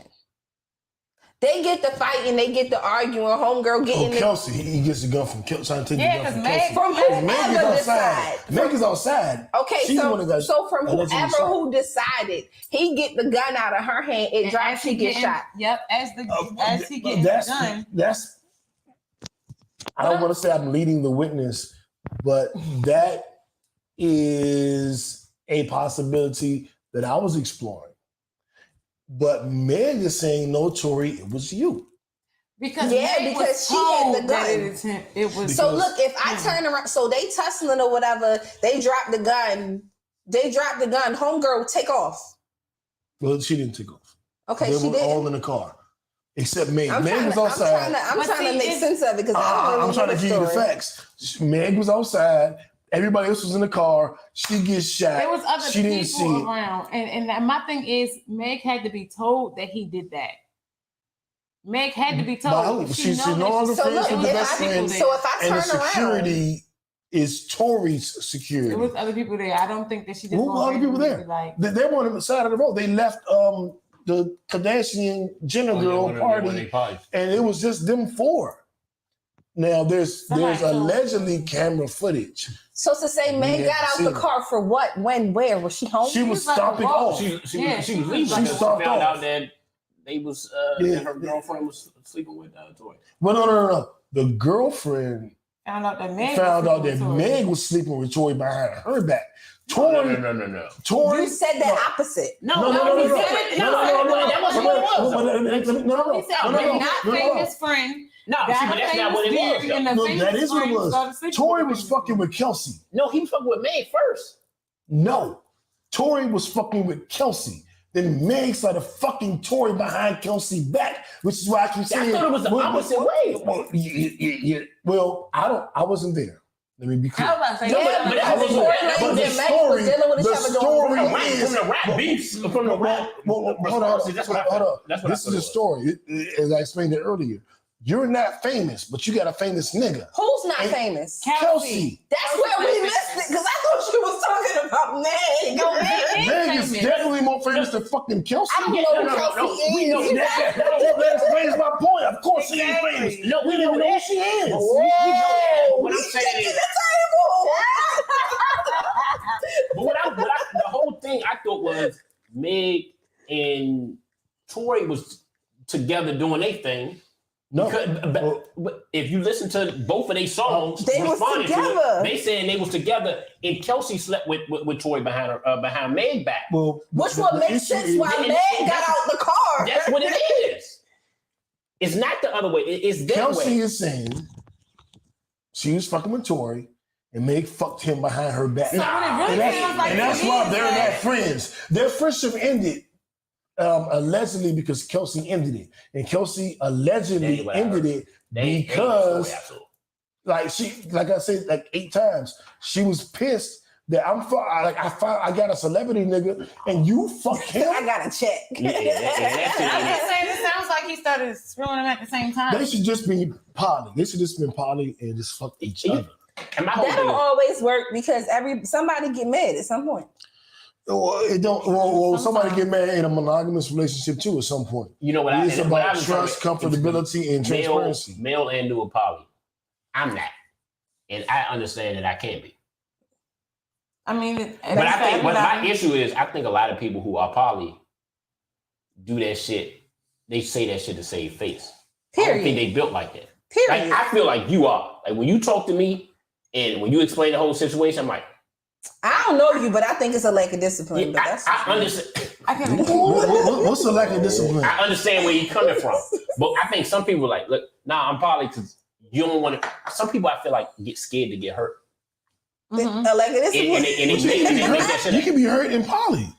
Barely. You can cheat in poly. I understand that, but I don't. I think when people mention poly and they say they poly, You can that's how they cheat get in away. poly? I think That's how coloring they- outside the lines and cheating are two Hell yeah. different things. You say what? I think coloring outside the lines and cheating are two different things. What is coloring outside the lines? I don't know what that means. I think coloring outside the lines says that there is more paper to be colored on, and you just decided that inside the lines is where you wanted me to stay.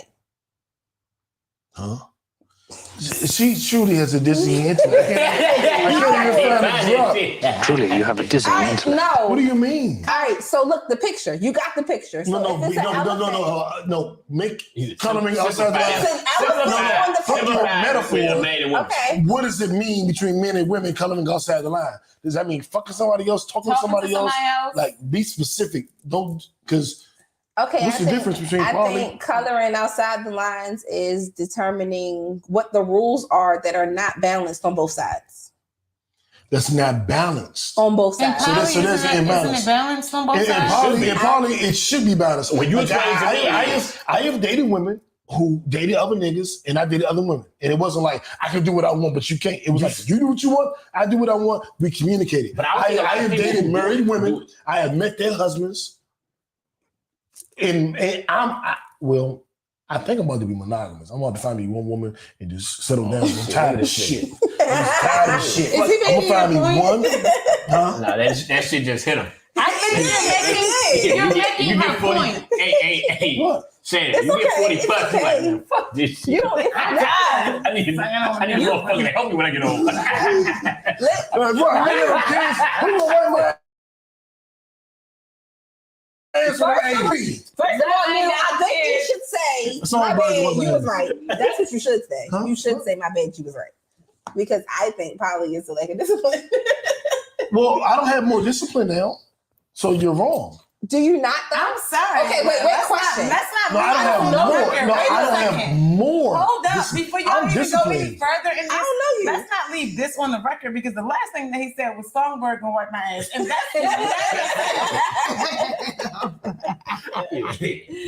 Like, you a little lazy Just to had shit you to said. make Me too. sure. Fuck all that. I mean, somebody got to do it. If I ain't got no woman, I ain't got no kids. Somebody got to do Songbird it. gonna wipe my ass. If I don't have a wife or a kid, who gonna do it when I'm 80 and can't do it for myself? I got you on hiring the person to do it. Bet. Period.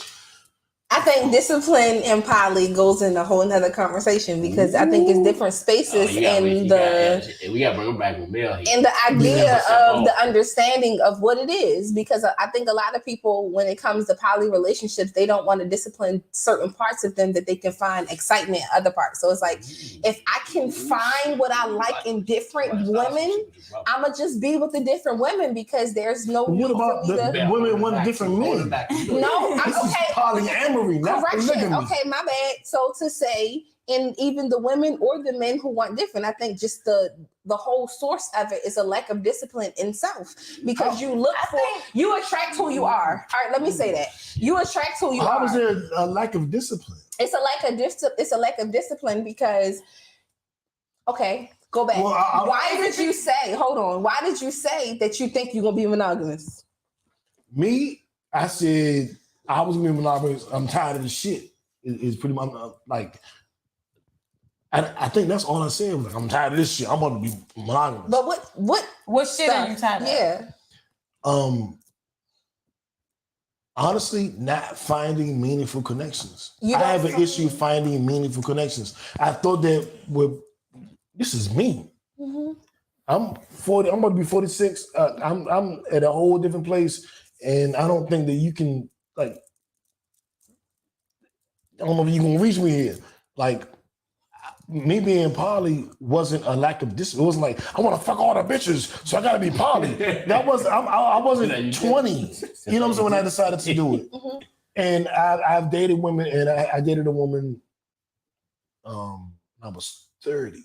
And she introduced me to the idea. So this is 16 years ago. She wanted a girlfriend. And she was like, well, we can have a girlfriend. And we called it a sister wife, but the words change over the years. Me being poly has nothing to do with me wanting to fuck a bunch of women or not being able to not fuck a bunch of women. It has nothing to do with that. Let me hold on. It's not. He's well versed on this shit though. You better come with it. I don't think it's a space of wanting to have sex with a lot of different women or whatever. I think you made the statement. I can do that single. I think you made the statement of a meaningful meaningful connection. So in spaces of making a meaningful connection, you have to be able to go through the different stages of a person. In poly, I don't think that you go through the different stages of a person. Oh, well, then you're wrong. Consistently. Oh, no, well, then you're wrong. Consistently. No, you're wrong. Because, let me say, because there's still a space of an outlet. Well, again, you're wrong. Okay. I disagree, and I'm not going to let him go simply because I've actually witnessed poly relationships, literally being in a household with a woman who has two wives who live in the same household where they all have a room of their own. It don't cross lines. The two wives don't sleep with each other. She don't feel like she has to share anybody, and she cannot go to one about her issues with the other. It's like you're going to handle your problems the way that an adult is supposed to handle your problems. When you have two relationships, you deal with them accordingly in those specific relationships. It is not a three-way relationship. It is saying she's married to both women. You understand? She's married to both women.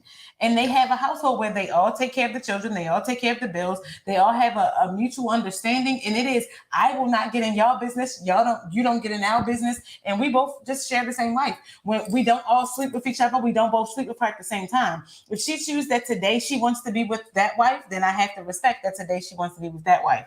If she chooses that today she want to be with me, then the other wife has to respect the fact that we want to. And I really feel like some people who just are not built a comfortability in it doesn't change the level. I don't feel like it has anything to do with discipline as much as it has to do with we are all different. And so it's different strokes for different folks. So there are some parts of you or some parts for me that I need that you can't give me. Okay. But being able to have you both, I feel like I can't be satisfied with one person. It's a sense of freedom. I feel like it is. It's what you prefer. Okay. It's not really a discipline. It's what you prefer. I don't want to go to this person to lack discipline because I don't want to face my issues with you. I still have to face my issues with you.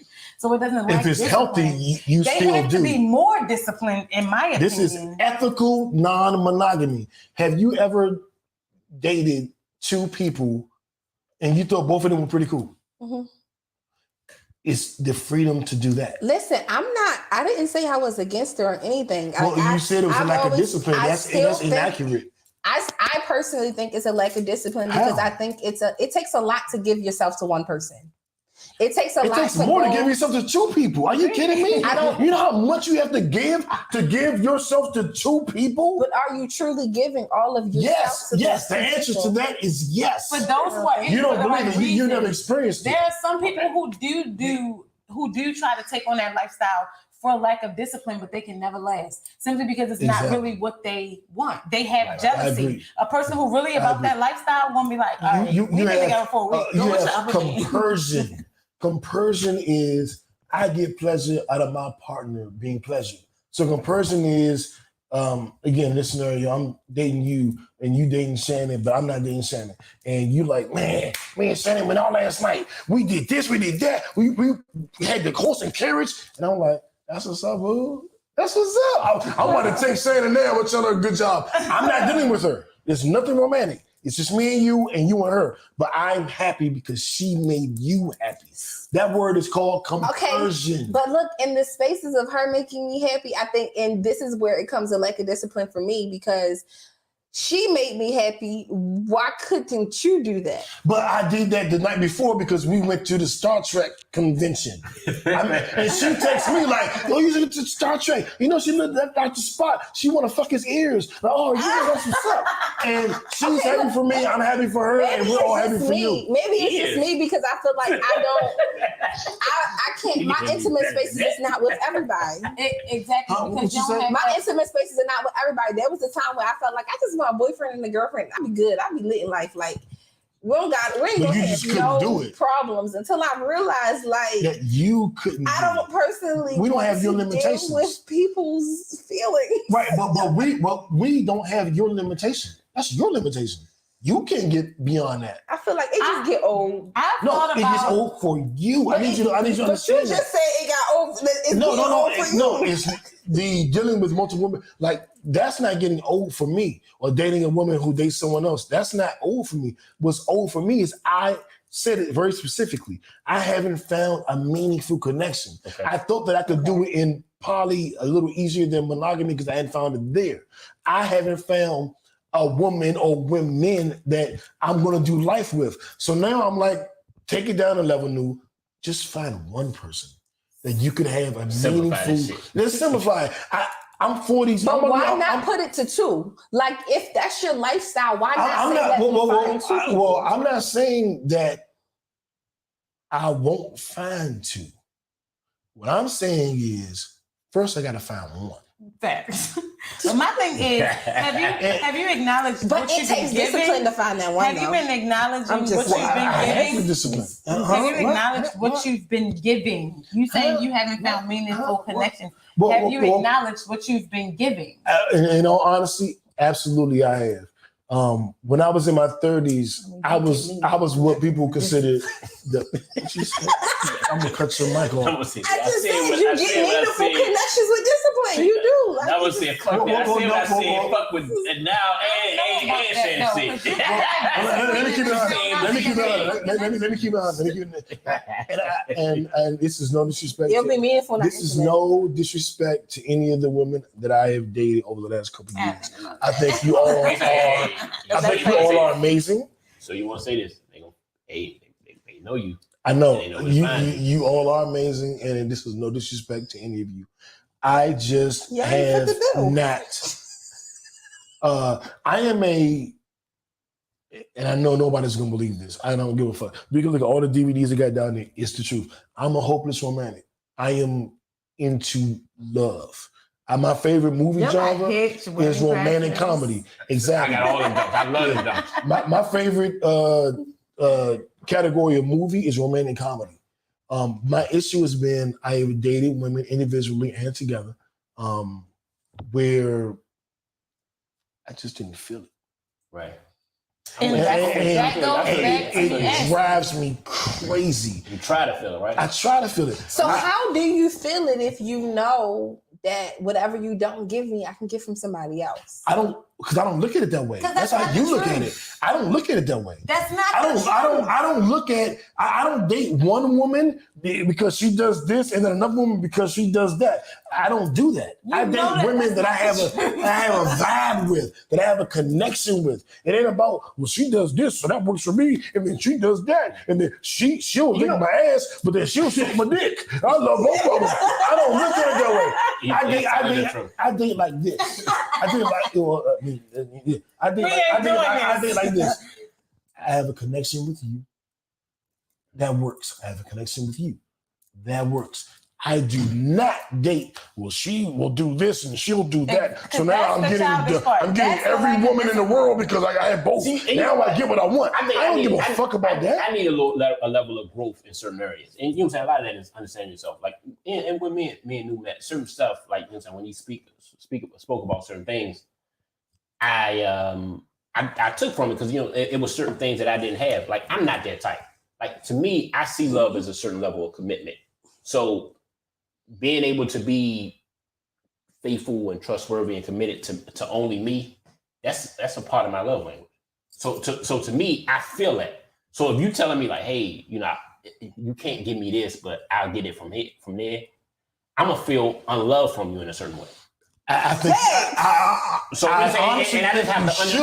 have to understand I think that. you should. Like, so that's why I'm like, look, because I ain't about to be like, look. That's why I never say it that way. I need you to tell me what I'm not giving you, and vice versa, and we'll work on that. This motherfucker really like to go to the Star Trek shit. Yeah. This motherfucker like to go to sports shit. Like, nah, my level of love is like, we both like it. We're gonna do a little bit of both. But see, this is my thing. I'm not poly for.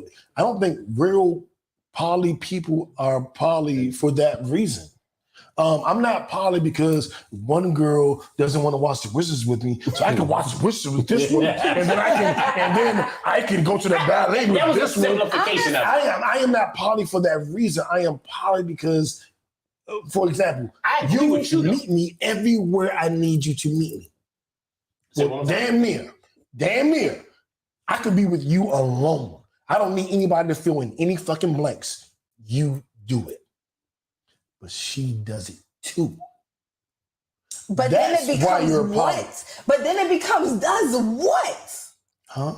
It becomes does what? So you're saying you do it. What is it? So to say you, this ain't, this is different topic. Okay.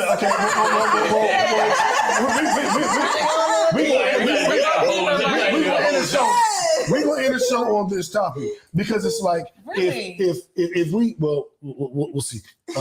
We have fun. We mentally stimulate because in my poly relationships, you can't be half of a motherfucker. Period. Just you can't come in there only doing, okay, you suck dick really good and that's it. But she has good conversation. I'm not dating either one of y'all. Seriously, to date me, you gotta nobody punches everybody's boxes. Like what's the term? The boxes. Okay. Nobody checks everybody's boxes, but both of you have to check enough of my boxes in order to get my interest. Okay. I am not putting two women together to make a total woman. So I'm not doing that. Are you looking to marry too? I am. Or multiple? Let me say that. And I hope I'm not. When I say this, it's not like but this is my real answer. I am looking for a meaningful connection. So I don't care if it's one woman or 7 women. I want something that feels good, that feels real, that feels home. I don't have I don't have to have 2. I don't have to have 1. I don't have to have 3. I want something that feels. I'm 46. I want something that feels real. That's all I want. I'm gonna be honest. That's all I want. Let me be honest. Let me be honest with you. That's not love. You don't want love then. Yeah. Huh? I'm keeping it funky. That's want love. factual. I don't want love because I want a meaningful connection. It's not a because. No. Let me say that. Because you want a feeling. Feelings come and go. Love is something different. I've often described love as a verb. It's how you treat someone. Mm-hmm. I don't necessarily go about emotion. Okay. I look at love as how you treat me. Okay. It's an activity. Okay. It's a So verb. you're better than me. I look at love at how you resonate. It's not even about most of the time our moments. It's about our moments when we're not together. What are my thoughts about you when we don't see each other? I feel you. Mm-hmm. How I feel about you when we don't talk, when we don't connect. Like, what are my thoughts about you when we're not in cahoots? Like, when I'm upset, do I still care that you ate today? But see, to me, that's you made a difference without a distinction to me, because love is like, when I say it's an action, it's it's not did you eat today? It's that let me make sure you ate today. Let me call the action, or let me provide the food, the action. Love is how you treat me. Okay. Love, I believe you like someone so much, and to the point that it becomes an action. Mm-hmm. And then that's love. So you're saying how you feel about somebody when they're not there, that's part of the package. It's not, that's why I say you made a difference without a distinction. I think that it comes with so much more than what you both are saying. Like everything that you both are saying, but then, because you can feel everything that y'all said or do everything that y'all saying to somebody that you dislike a lot and that you don't exactly love. I've loved a lot of people that I didn't really love, if that makes sense. Like, and then got to somebody who I couldn't not love.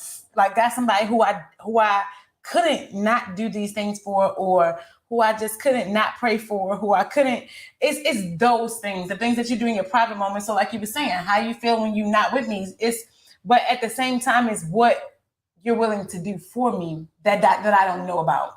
What you're doing behind my back is those type of things, not just about how you feel about me, because a lot of times your feelings can change about me. And a lot of times how you feel about me when you're upset can change in that moment. But it's everything that you don't want to do that you just can't help but to do. Love is a decision. Okay. That's okay. That's what I'm saying. That's my whole point. I'm with you there. It's a decision. It's what you decide.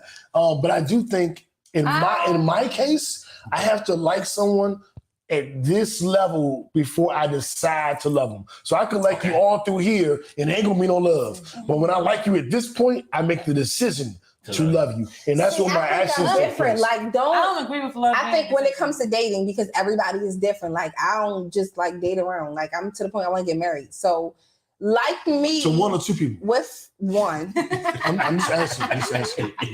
One, I don't have the mental capacity for two people because I go above and beyond for people and I would die. Mm-hmm. That's not even for real. But I need you Domo to.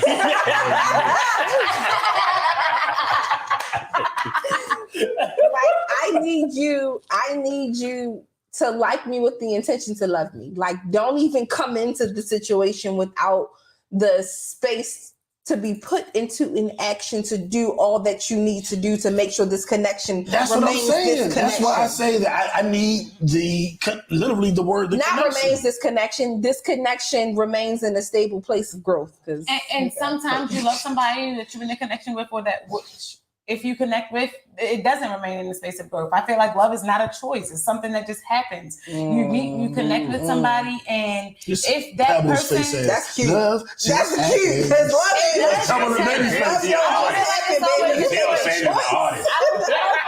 always a choice. I feel like sometimes you stumble upon it. It's not like, because I've connected with people who I did not choose to love, and I've just had love. Now, we're not talking about being in love. And being in love and loving somebody are two different things. It was just like, I connected with you and I've come to love you. It wasn't a choice. It was something that just happened. So now I'm invested in your healing. I'm invested in your growth. That's when it becomes a choice. No. When you make an investment, it becomes a choice. If I made the choice, then I wouldn't do this. If it was a choice for me, I wouldn't do this. But because I love you, because I care, then I'm doing this. So yeah, it's kind of a choice, but at the same time, I'm making the choice to actually, I guess you could say, love you. Because, I mean, if you love them, you love them. You move by what you feel. I'm making a choice to honor me. And honoring me means helping you because I love her. But because you get to the point where you like somebody so much that decision to love it's not even a decision anymore. It's not a decision no more. You can't help it. And I need that. And that is what I mean by meaningful connection. I have not. first. Let me land a plane. Let me land a plane. Let me land a plane. Let me land a plane. So when you get to a point where you like somebody so much, the choice or decision to love them, you almost don't even have saying it because you like them that much. It's still a decision, but it's almost to the point where you have no say because of how your feelings have grown. And what I feel like, when you like me so much, but you still ain't made that decision to love me, you're going to cheat, you're going to lie, you're going to do everything because you haven't decided to put love into action. You felt, yes, but that has nothing to do. No. You're right. No. You are 100% right, but that has nothing to do with polyamory. Nothing, because in polyamory, you like two or more people so much that you decide to love them both. Okay. I know. I dated a woman who was married, and they dated me, and I knew the husband. Like that ain't. Your view of polyamory is like how people like gay people be like, a straight person say some shit like, well, yeah, y'all, you don't know what the fuck you're talking about. Like you're not gay. You don't get it. Stop trying to explain it. You don't understand. And that's what poly is. It's like your definition of poly is like you're describing the people. I didn't say what my definition was, but you say how you viewed it. As far as I understand, I could be a little wrong, but as far as what I understand of the conversation, you made a generalization about polyamory, and that is how the people that claim poly that we don't like, that we be like, them motherfuckers ain't poly. You describe them to us, and so your definition of that is like the people that we shun, because there's a whole poly community, and we keep like, like the dude that want to have 3-4 women, but his girl can't have nobody. You ain't poly, dog. I don't look at that as poly. You gotta get the fuck. Like, you're not really poly. You're pretending to be poly so that you can get a bunch of bitches, but you ain't poly. If you got a problem with your girl doing, you ain't poly. And you know what? And I would say this in full transparency. That's the thought process I had till I saw you. Because a lot of people, like what they said, like they was like, but yeah, I'm poly, but if I found somebody, I can be strictly with them. In that case, I thought it was phony. And that is actually me. I'm gonna let you finish, but the term for how I date is ambiamorous. So yours is like different. Ambidextrous, you can use left or right hand. I'm ambiamorous. I can be poly or monogamy. Because I feel like some people was like, yeah, I be poly, and you know what I'm saying, but if I find somebody, then that's it. And I'm like, I just didn't respect that. Because I'm like, look, I feel like you hedging the bet. You know what I'm saying? You hedging it. I'm like, look, say what you want. That's crazy because I can respect that more. What? Like, I'm poly until I find somebody monogamous because I feel like monogamy is the reality. And I feel you, but my thing is, don't tell me that. That's like, look, we date. Do your thing. Like, don't get no whole little title and speech. Like, it's people who really do that's it, what poly who really feel it. It's not what poly is. But it's people like New who really feel it though. Like, and really, you know what I'm saying, define, right? Go back. And there's a whole bunch of other people, unfortunately, who play with it, water it down. Who only use it for their own benefit. Exactly, and that's my issue. And my personally, like, I think I can love you and not like you. That's a fact. Facts. That's a really fact. There are people. Like it for years. I'm gonna break it now. There are people in my family I love. Look, this, a couple of them saying, but I don't really say shit about you though. That's fucked up. But check this out. Here is how I break it down to people. Why love is a decision. When I in my younger days, how I broke it down to people because like love ain't no decision. That's how I broke it down. You go to a family reunion, and you meet your 4-month-old cousin. Never seen him before. Didn't even know you had him, and you hold him. You love that cousin. Wow. It's a decision. No, this is my blood. This is my family. This is my. You love them, or you have an aunt that you've never met. She's 78 and in a walker, and you go, "Hey, Aunt Effie, I'm new. I'm Shannon. I'm Domo. I'm J. Lou. Hey, Aunt Effie, I'm late." And you go, "That's my aunt." Like I had never met her, and she's like, "Baby, when your mother was 5, I used to change her diapers." Like, that must be a main Effie. thing. Huh? That must be a main thing. Yeah. Oh, y'all don't feel that? No, because I will go to family reunions and people like, oh my gosh, who are you? Who are you? Yes, who are you? Oh my gosh, I haven't seen you since you were younger because that was a choice. Absolutely. Well, no, not because it was a choice, but people live on different sides of the country. Yes, they do, but because we got telephone, we got technology, we got all kinds of communication. Don't tell me that for me to love you, I gotta have a feeling. I gotta have some type of connection. Yes, we have to have a connection. The connection is we're blood relatives. Yeah, I don't think that's enough to say I love you. No, it's enough to say I love you, but it's not enough to love you. I mean, it's no. Yeah. Well, hold on. Remember. I'm keeping it funky. Like I gotta really feel it. Y'all are listening to. It may not be true for you. Excuse me, and I'm with you on that. I'm not debating it. My definition of love is this a decision. That 4-month-old baby is my fucking family. I love that baby. If somebody tried to kill my little cousin that's 4 months old and I didn't know, you're gonna have some shit. Yeah. You know, that's my family. I made a decision to love that person. I don't know them. I don't know the baby. Motherfucker can't even talk. So I look at the we never had a conversation. But that's my family. Okay. And I will kill you behind my family. And this may be a new thing. I'm not putting it on y'all. This may be a new, but that's how I used to explain it to other people. Like you go to your family reunion, because I did it before. I went to a family reunion and met aunts and nieces and nephews, and my family, I love you. I don't know you that well. I don't feel the emotion. But to me, remember my mindset. Remember what I described. My baby you sister, like someone. I love that motherfucker. My daughter, I love that motherfucker. But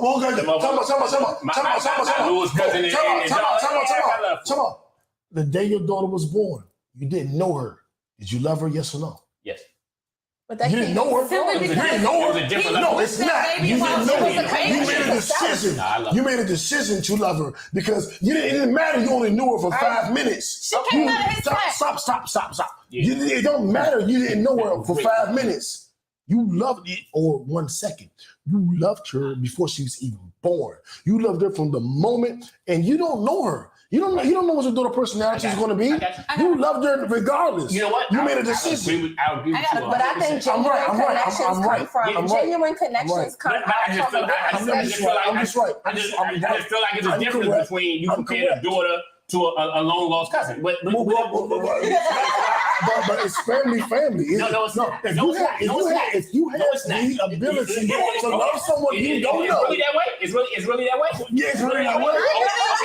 How do you think you're going to feel about the thing that comes out of your sack? No, that's different. It's family. You're right. How do you think you're going to feel? No, girl. I disagree. You know what? New's right. So everybody is on Joyce level.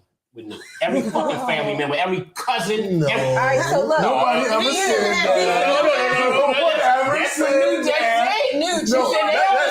I'm strong, man. That's a strong man argument.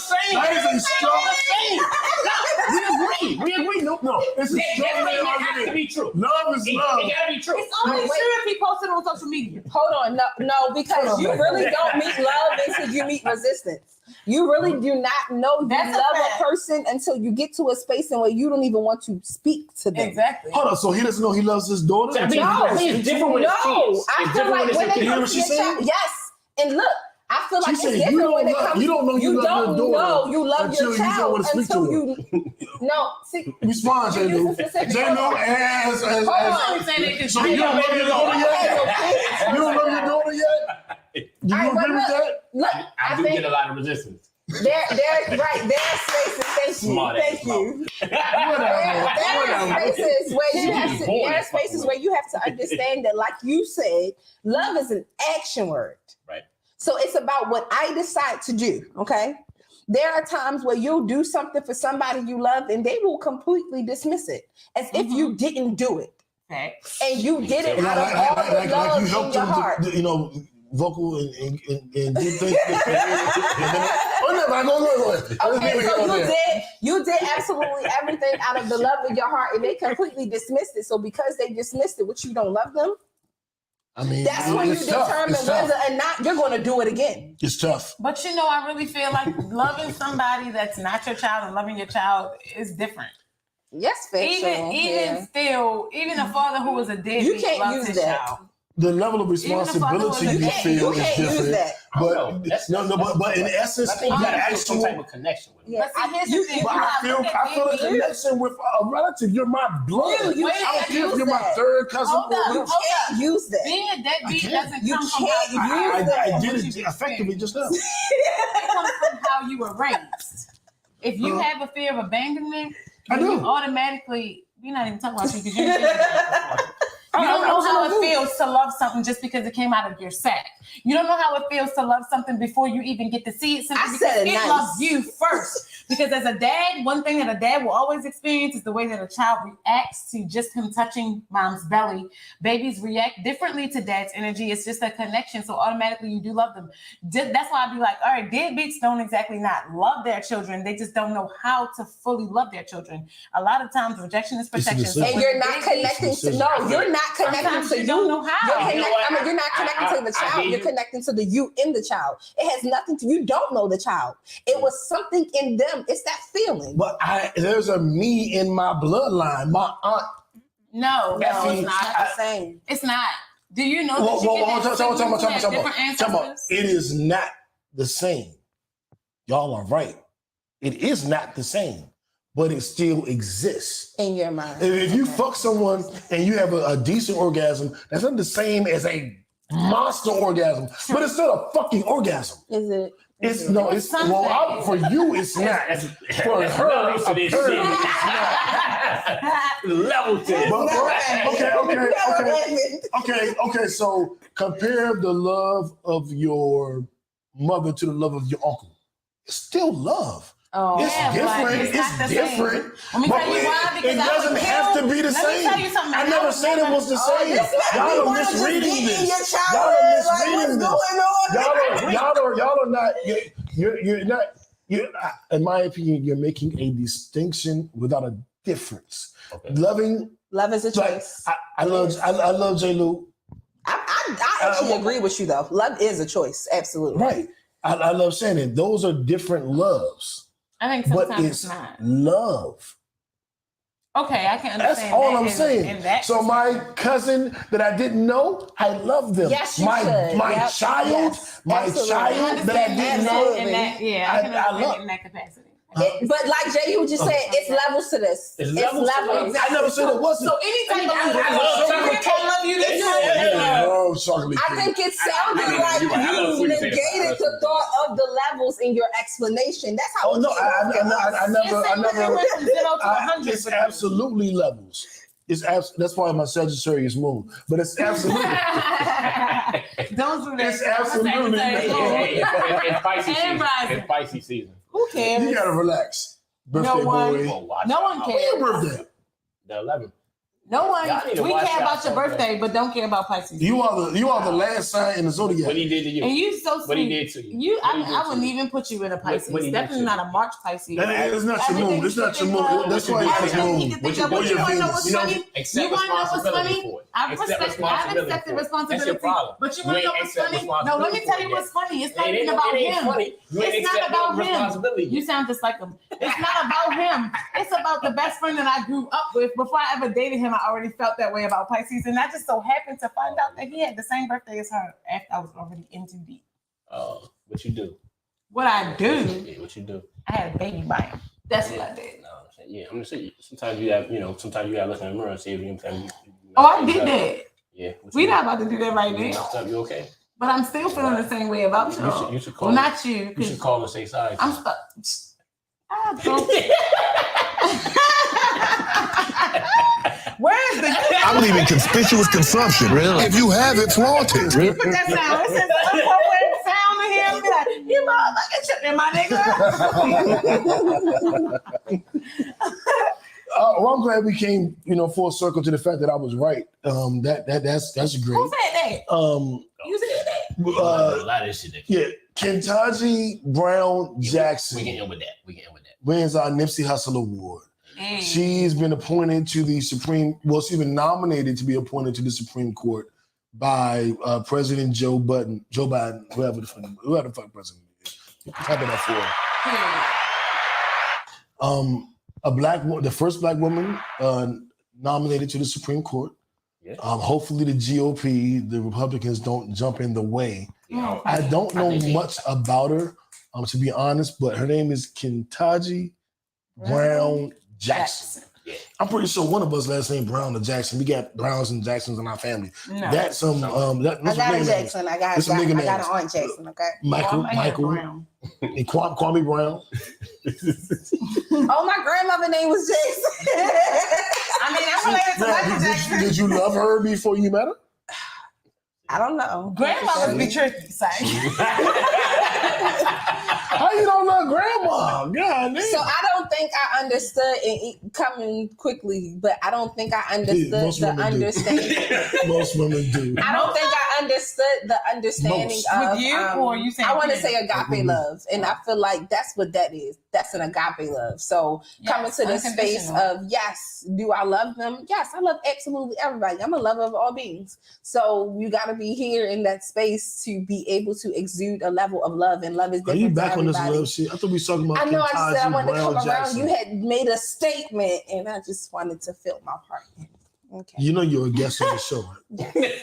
I'm the host. I'm a guest. You don't got nothing to worry about me. She said you do not have to worry about me. You do not have to worry about me. And Domo come back. So Miss Brown Jackson, who I think we all love, even though we don't know her.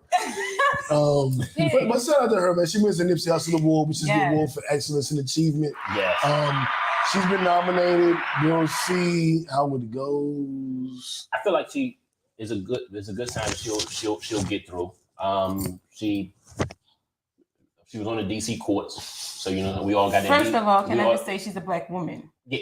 And that's absolutely, the main thing. And that's the main thing. That lets you know she gonna get whatever she want out of this. She gonna call up T-Mobile and they gonna cancel her whole bill.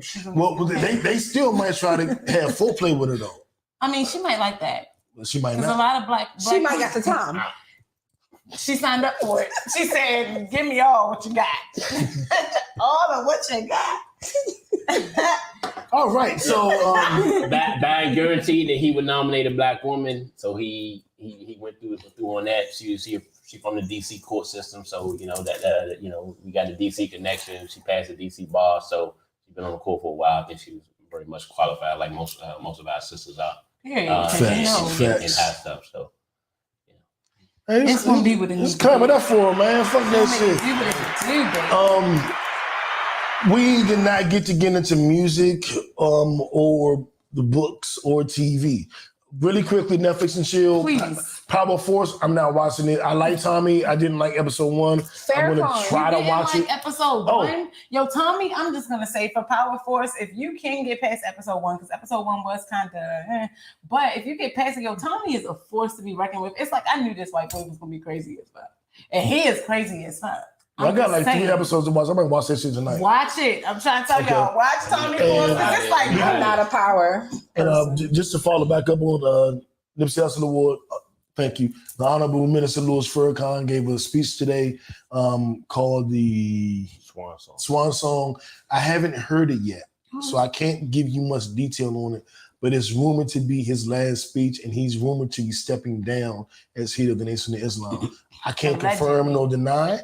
I will listen to it, and I will have a full explanation for you next week. That's what Swan Song means. It's basically the last one. Yeah, my last one, my last hurrah. Whether I'm going through retirement, death, one of those aspects. So one thing I will say about Farrakhan, even though I don't practice religion, I don't practice his beliefs. I've always respected him and what he's done. So we from the city, we on the block. So when he did the Million Man March, their headquarters was on Kennedy.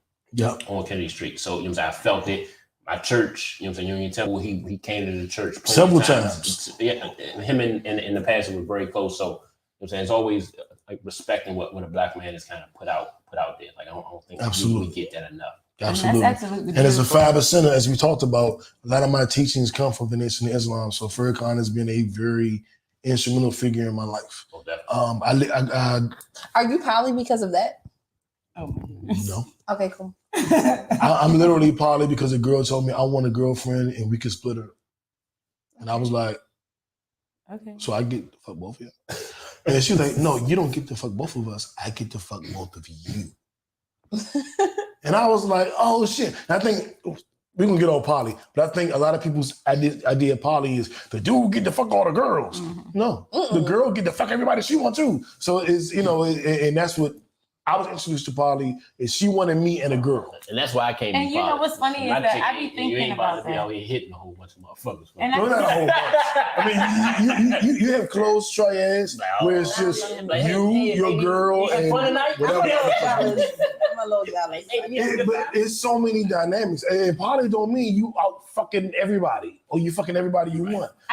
Poly can mean I am dating her and she has a girlfriend that I never touch, but I don't fuck anybody else. And see, that's my thing. That's my one thing. Like, I just can't share my man. Like, as long as I don't have to share my man. But I do get So you ain't poly turned at all. on by thinking about my man. No, I mean, like, literally, like, as long as I get my own personal time. If we can have our personal time, it's our personal time. When I found out that they don't all date, then I was like, I can do that. Like, because it balances things out. I honestly get turned on by the thought I of need my man everybody to somewhere date. else, or like my person. That's called compression. My mind don't work like that. Like, I need everybody to be in the mix. That's kitchen.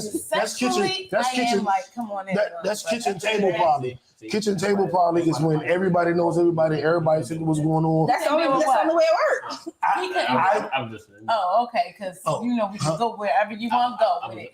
What couldn't he deal with? He couldn't deal with the fact that what? Because I'm who I am, and I like them both. So what couldn't he deal with, Jay? Since you know everything for the Pisces, are we about to blow do this dark cloud away? I was listening to you. So shout out to Kentucky Brown Jackson and Power Force. Love is Blind. Love is Blind. We're gonna be doing a deep dive after the reunion next week. Next week we're gonna talk about that. Oh, it's at the reunion. I can watch it now. I mean, Love is Blind.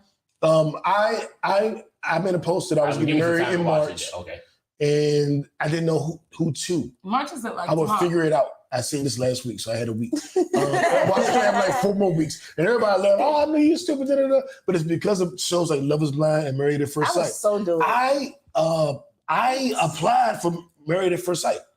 I literally applied for the show. Okay, so let's put in the energy to gain the momentum because you applied for it Well, recently. they did the season without me. Decades ago. I didn't get picked. Wow, it was last year. So I didn't get picked, but I love those shows. Yeah. I used to make a joke that I think I said earlier I love Cinnamon Toast Crunch cereal. Mm-hmm. I made the joke that I was gonna walk into a grocery store and be in the cereal aisle, and a woman would reach for Cinnamon Toast Crunch cereal, and I'll just propose with it. Will you marry me? She's like, "What, boy? Are you crazy?" Yes, I am. Marry me. But I made that joke, and I actually have a movie that I'm writing that's similar. But I'm a director and a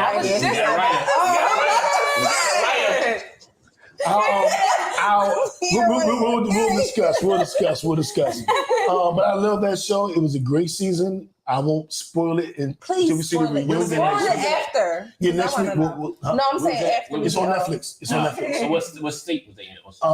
They be in. I thought they was in the UK. No. Well, no. This particular season, they do have a Love is Blind foreign country. Okay. This one was like some people told maybe like Chicago or something. Well, Married at First Sight did a DC one 2-3 years ago. It was okay. And Married at First Sight did an Atlanta one, and that's the one I auditioned for. Yeah, okay. Without you, maybe you should audition. Well, I said I wouldn't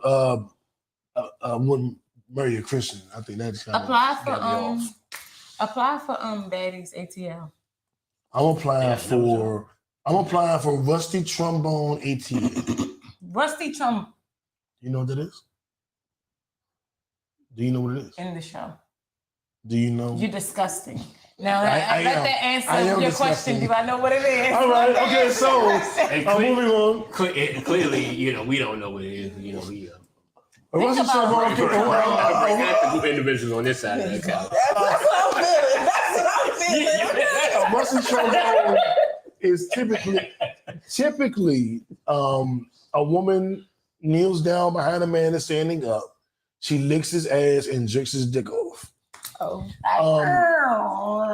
Yeah. And now you can do a Russian trombone where one woman gives you head and the other woman licks your ass and you're laying on your side. What's MTV Reaper? What's that? Oh, they're bringing back Your MTV Raps. Snowfall?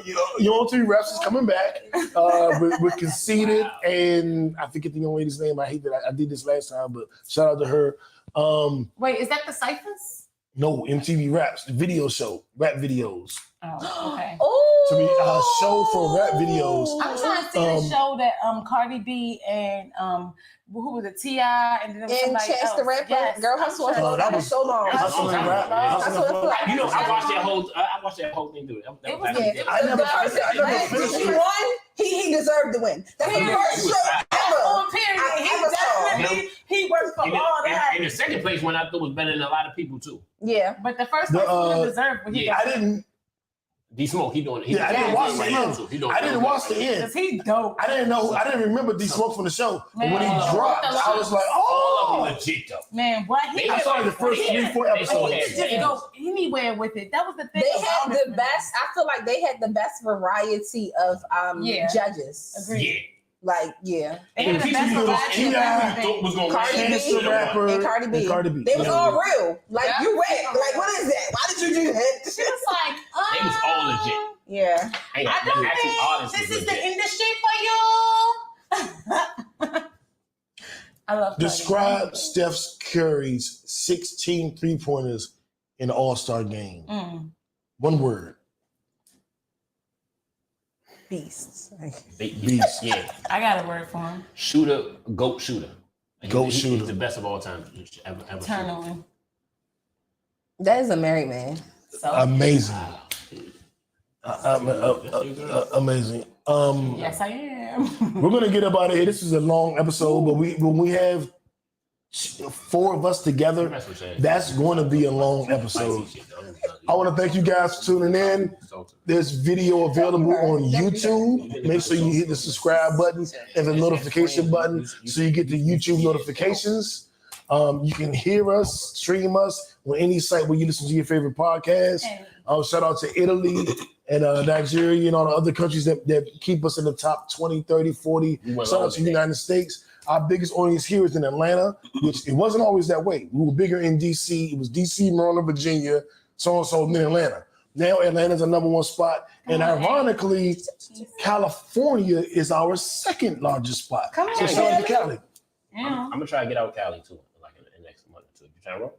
I'm with you. I'm trying to roll too. I gotta, You gotta invite everybody to the couch. Yeah. You don't know us, Ain't but still. See, we don't love y'all. Oh, We get into no. I love you. You talking about I'm wiping your ass when you get older, but you don't love me though? You said you wouldn't do it. I'm saying I'm gonna hire the person to do it, so it's gonna get done. And I'm gonna make sure that it gets done. Come see, So come she stop. did it. It's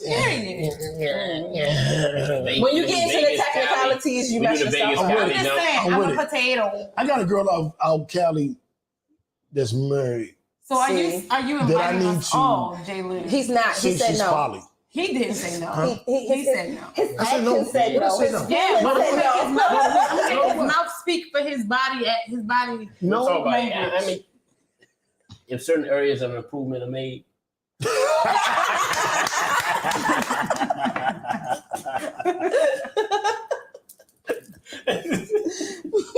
we gotta sit right now. So dumb. You are really dumb. For real. we love you too. Look, you looking to see what's going on. I'm looking on the truth is, you should say thank you, man. That's what I was going to say at first, but it just don't. Thank y'all for tuning in. This has been a crazy ass episode. Wow. Mel, bring your ass back here to bring some order. Oh man. Yes, because Mel don't play. We went an hour over. Gang. All right, well, this is the end of the show. Hope you had fun. Sure. Listen to the music. We out of